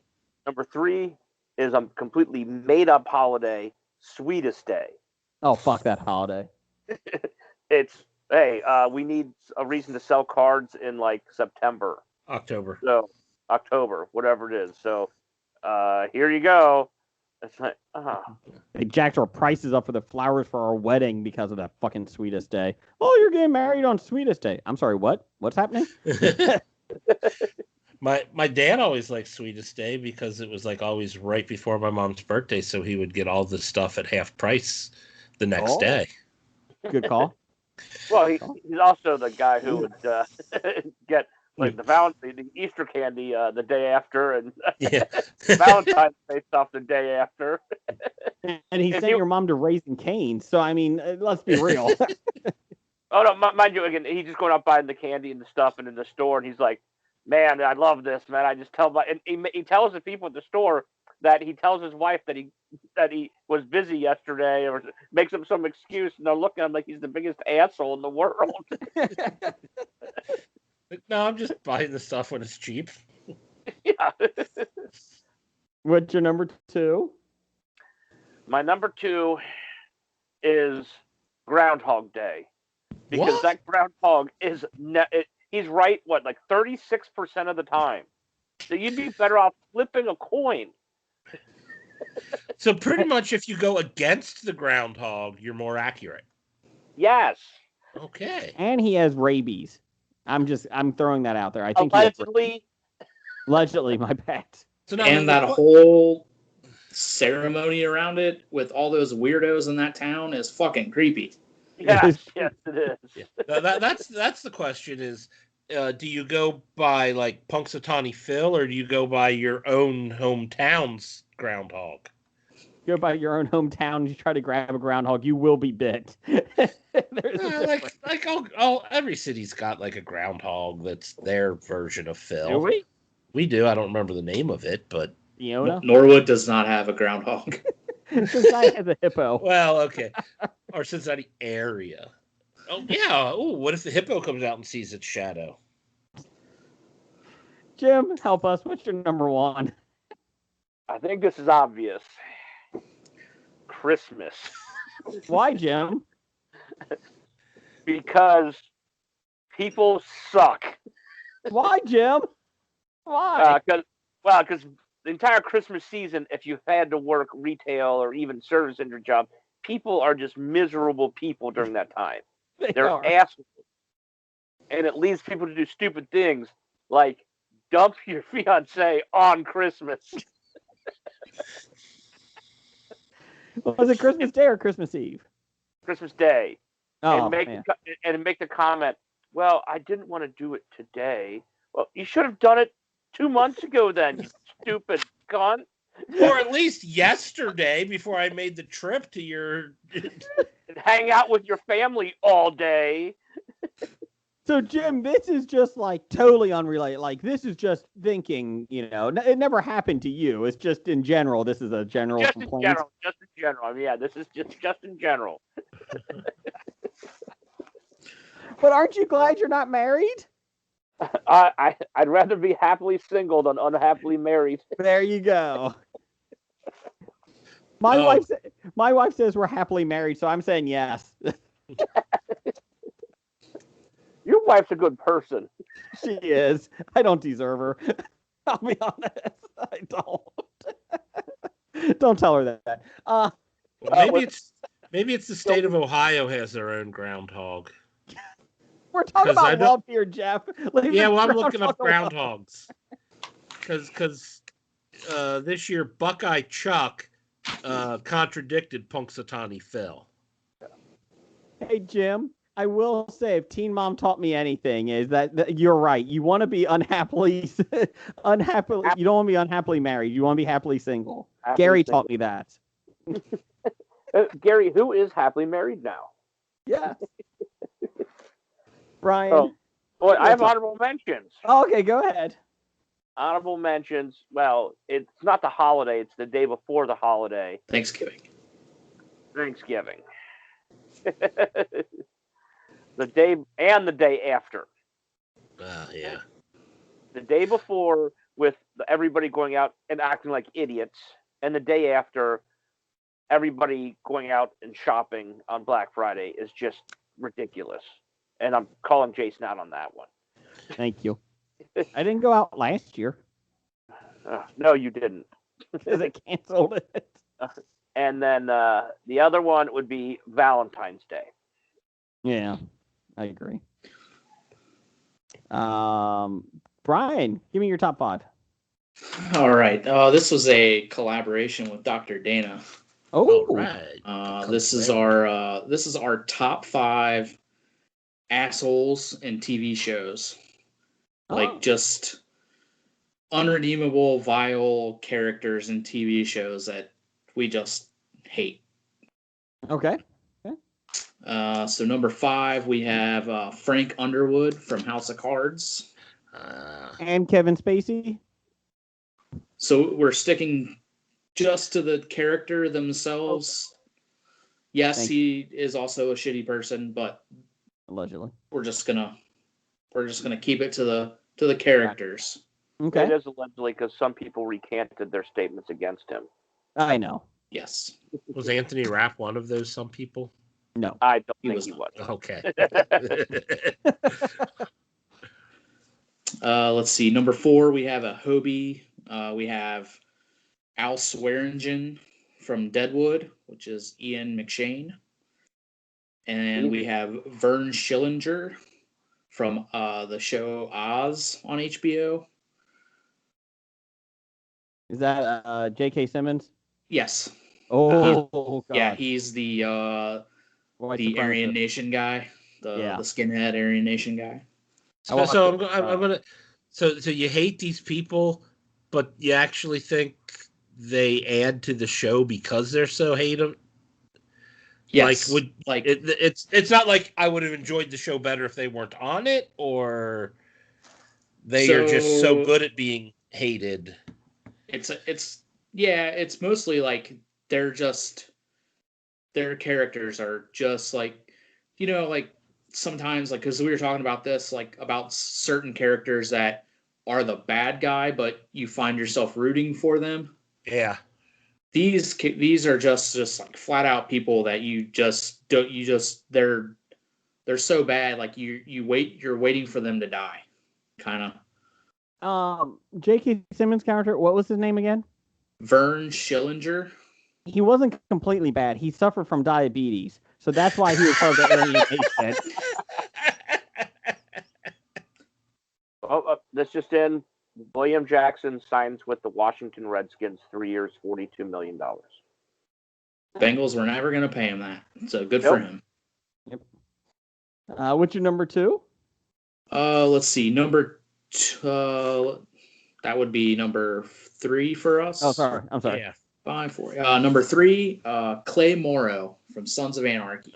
Oh, good old Clay. Bad old Clay. Yeah. Every time I thought he was an okay guy, he would do something bad. I'm like, nope, no, he isn't. Yep. He was like right on the line of redeeming himself, and he could just never do it. Yeah. Number 2 was we hobied this one as well from the same show. We had Joffrey Baratheon and Ramsay Bolton from Game of Thrones, not Games of Thrones. And the number 1 main reason why we got started on this list, Homelander from The Boys. That's a good one. I think he's going to redeem himself. He's going to definitely redeem himself. It's going to take him like 4 seasons, man. I don't know if he can redeem himself. Yeah. Like, no. Yeah. Unless he like gets hit in the head and his entire personality changes and he actually becomes the hero that people think he is, which isn't going to happen. You didn't have anybody from Yellowstone? Nobody from Yellowstone? Do you think it's because they can redeem themselves? Jamie could be up there. Who? Jamie, that fucking asshole. Wes Bentley. Yeah, but for the most part, like, besides Homelander and The Boys, all of these shows are done.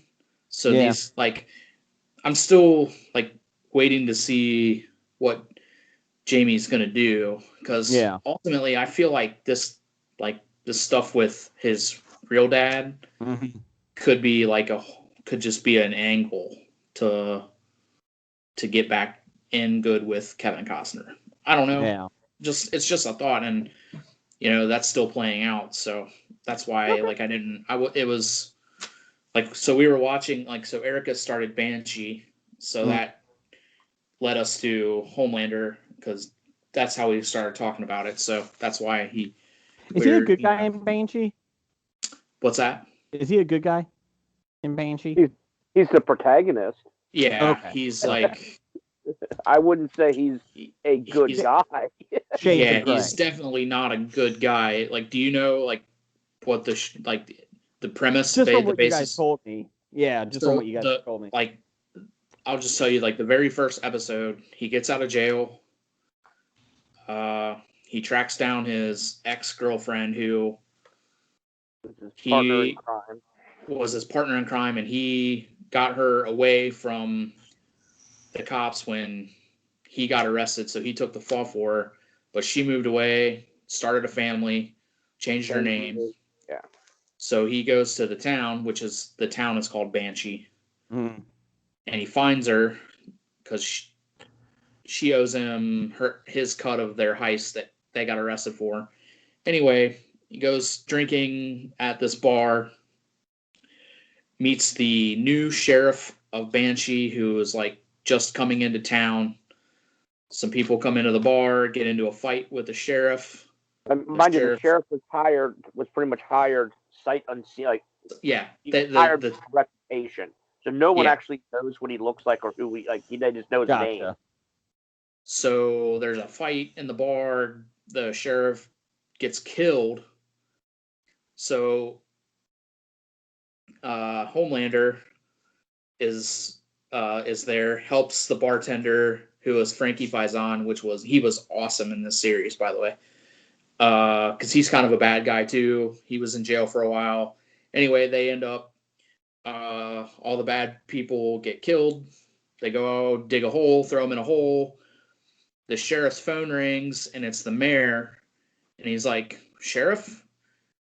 Tony Starr answers the phone and waits a second, and the guy says it again, and he's like, "Yeah, this is Sheriff Hood." So he assumes the identity of the sheriff, and he's just coming out of prison. Gotcha. Okay. So that the whole series is about him taking that over and being not a great person, a good person, or like obviously defying all of the rules and of being a cop. Gotcha. Do you have any honorable mentions? Actually, I did not for this one. Okay. Well, my top 5 was because of Blake, I'm sorry, was top 5 old school wrestlers that should have won the WWE/WWF title back then. Oh, I've got my opinion on those. I didn't really have them in a particular order, but I'll go number 5 here. I Hobied it, number 5. Rick Rude, ravishing Rick Rude, and part of the Heenan family as well. Kurt Hennig, Mr. Perfect. Both of them should have won it. Mr. Perfect should have taken it off Hulk Hogan. Hogan could have won it back. That's fine, whatever. He's an asshole. But Perfect was supposed to win the 1991 Royal Rumble until Hulk Hogan said, "No, I want to win," and he made him lose. So he was eliminated. So those two. Rick Rude had a program with the Ultimate Warrior for a while, but he for the title, but he never took it off him. Should have been a little bit bigger. Number 4 for me was Ted DiBiase, $1 Million Man. Everyone has a price. He went to the finals of WrestleMania 4 and lost to Randy Savage for the title. And he was always in a program with Hogan or Savage for the titles, but he never got the big one. I know Andre handed him the title. That doesn't count. He had it. Andre was nice. Yeah. So there. So the Ted DiBiase should have been bigger. Oh my God, we just lost Jeff. Let's see here. Number 3 for me. This one kind of surprised me. I knew that it was because he probably had substance abuse issues, and then he eventually left WWF. Razor Ramon, Scott Hall. That guy was huge in WWF at the time. And Intercontinental Champion multiple times, and they never put him over. They put Diesel over, but never Razor Ramon. He had the look. He looked like a champion, and they never gave him that, especially once he became a good guy. So, number 2, Roddy Piper. How come he never won it? Damn it, fucking Hogan. I'll agree with you on that one. You could make the argument that he didn't need the title. He was over without it, but it would have been better for Hogan to chase him for the title instead of, always beating him. So, and he had great personality and everything. Only won one title in the WWF, WWE. His whole run was an Intercontinental title he took off Mountie. Then he lost it to Bret Hart at WrestleMania 8. And finally, number 1, Owen Hart. Owen Hart. Owen Hart. Had charisma, really came into his own. I was thinking when he fought Bret Hart at SummerSlam in the steel cage match, the old blue cage, that he should have won it at that point. Again, follows up with the chase thing. Everybody loves a good guy chasing the bad guy. And Owen Hart was completely over. And even when Bret Hart left WCW after that screw job, he was over and he was fighting Shawn Michaels. He should have had a run at that time too. But instead, let's make you Blue Blazer. Fucking Vince McMahon. God, fuck you. Piece of shit. So there you go. Can't believe you have a list of 5 people on there and Scotty 2 Hotty was not one of them. Scotty 2 Hotty is not one of them. I did have some honorable mentions. I had Vader when he was in WWE and WWF. He was a huge monster. Big Van Vader. Big Van Vader. You have Scott Norton on your honorable mentions? He was never in WWF. You're putting all the wrong people on your list. WWF, not WCW. WCW. Bam Bam Bigelow. Not a huge fan of him, but he was over, and he was a good bad guy at the end. And he beat up Doink. So everybody loves beating up a clown. And this one... Honky Tonk Man? You got Honky Tonk Man on your list? He was a good IC champion. He wouldn't have been a good heavyweight. The other one was Disco Inferno. You got Disco Inferno on your list. He was never in WWF. He was at some point. Gold Disco Dust. Inferno was. Gold Dust. And as goofy as he was at the time teaming with Legion of Doom and a couple of those guys, and he was a good guy. And they could have made him a good champion at that point. And it was out there because he was so weird and the character was weird. But Gold Dust would have been interesting at that time, especially since they were trying to be the alternative to WCW. And the only other thing was this started because I started to do top wrestlers or mid-card wrestlers that should have won the Intercontinental title. And I was like, oh, this IC title, Intercontinental title is way too much history. I can't go through all this just to make sure. Because Coco Beware and 1-2-3 Kid were both going to be on my list for those two. So there you go. There's my top 5. You were going to put the 1-2-3 Kid on any list? Jeez. At the time when he first came on, not a 6 or X-Pac or anything. He's an asshole then. But 1-2-3 Kid would have worked. So... No. Let's see here. Bad idea of the week. Number 110. Spitting on your Uber driver and coughing on them. Don't do that. Just don't. Does the Wildcard episode not get a in memoriam section? Nope. It's a Wildcard. You know what? So Brian? in the in memoriam part of the Wildcard section. Go ahead, Brian. Real quick. Who you got? So this, since the last week or so, this is some people that we've lost. We have lost Lou Ottens. He was the inventor of the cassette tape. Thank you for my childhood. Mm-hmm. We also just recently Isadora Mankowski. He was the main Muppets cinematographer. Oh. Then just today was Yaphet Kotto. He was in a lot of stuff. He was one of he was an alien. He was one of the main Bond villains back in like the early Bonds, I believe. Homicide: Life on the Street. Mm-hmm. Was like one of the big shows that he kind of got famous for. Mm-hmm. But that was just today, actually. I didn't even hear And that then one. we had Marvelous Marvin Hagler. Boxing legend. Good old Marvin. His wife did come out today and said he did not die because of the COVID vaccine. So please don't spread that. What she said. Okay. Well, way to end on a down note again, Brian. Thanks. Hey, Jeff. Yes. So I hired a handyman and gave him a list of things to do. Yes. But when I got home, only items on the list were 1, 3, and 5. So it just turns out he only does odd jobs.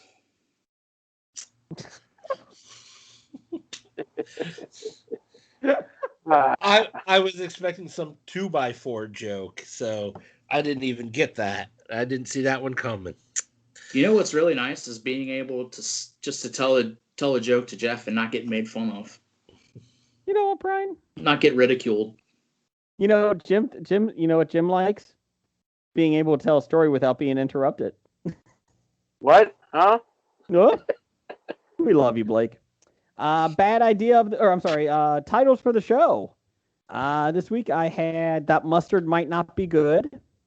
No masks at the gym. I Could Stroke His Abs. A prequel to Pete. The Twinkie Defense. We Broke Jeff. A Paper Pickle. And Buckeye Chuck. I just had Jeff's mustard fridge. Oh, I like that one better. I had Cuomo's defense. My candle has no smell. Idiot people behaving like idiots. And diabetes made me do it.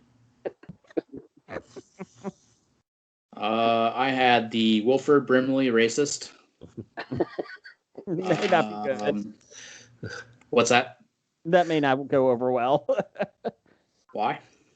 We're really big with Wilford Brimley's family. Would not look good.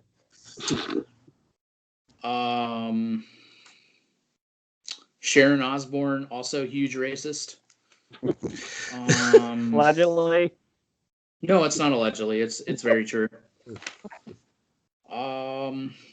Those are the only two that I had wrote down, actually. Okay. Josh Gad has no butthole. Oh. I like Jeff's mustard fridge a lot. I don't know why. And I like, what was the diabetes one? Diabetes made me do it. Diabetes made me do it. Jim, you got any ones that you like better? Either of those two are good for me. I like the mustard fridge. Jeff? I'm kind of leaning towards the mustard fridge. Okay. Brian, is that good for you? But I could go good with either of those. Diabetes made me do it. Well, Jim came up with the mustard fridge, and you know what? Jim has not had much love lately, so we're going to. I was good with either of them. So shut up, Jim! I'm talking. Damn it! How dare you? Okay, fine. Diabetes made me do it. Okay. Great. Now I can tell everybody the episode should really be called the Wilford Brimley Racist. No. Stop it. Stop it. Roger says goodbye. Goodbye. Bye.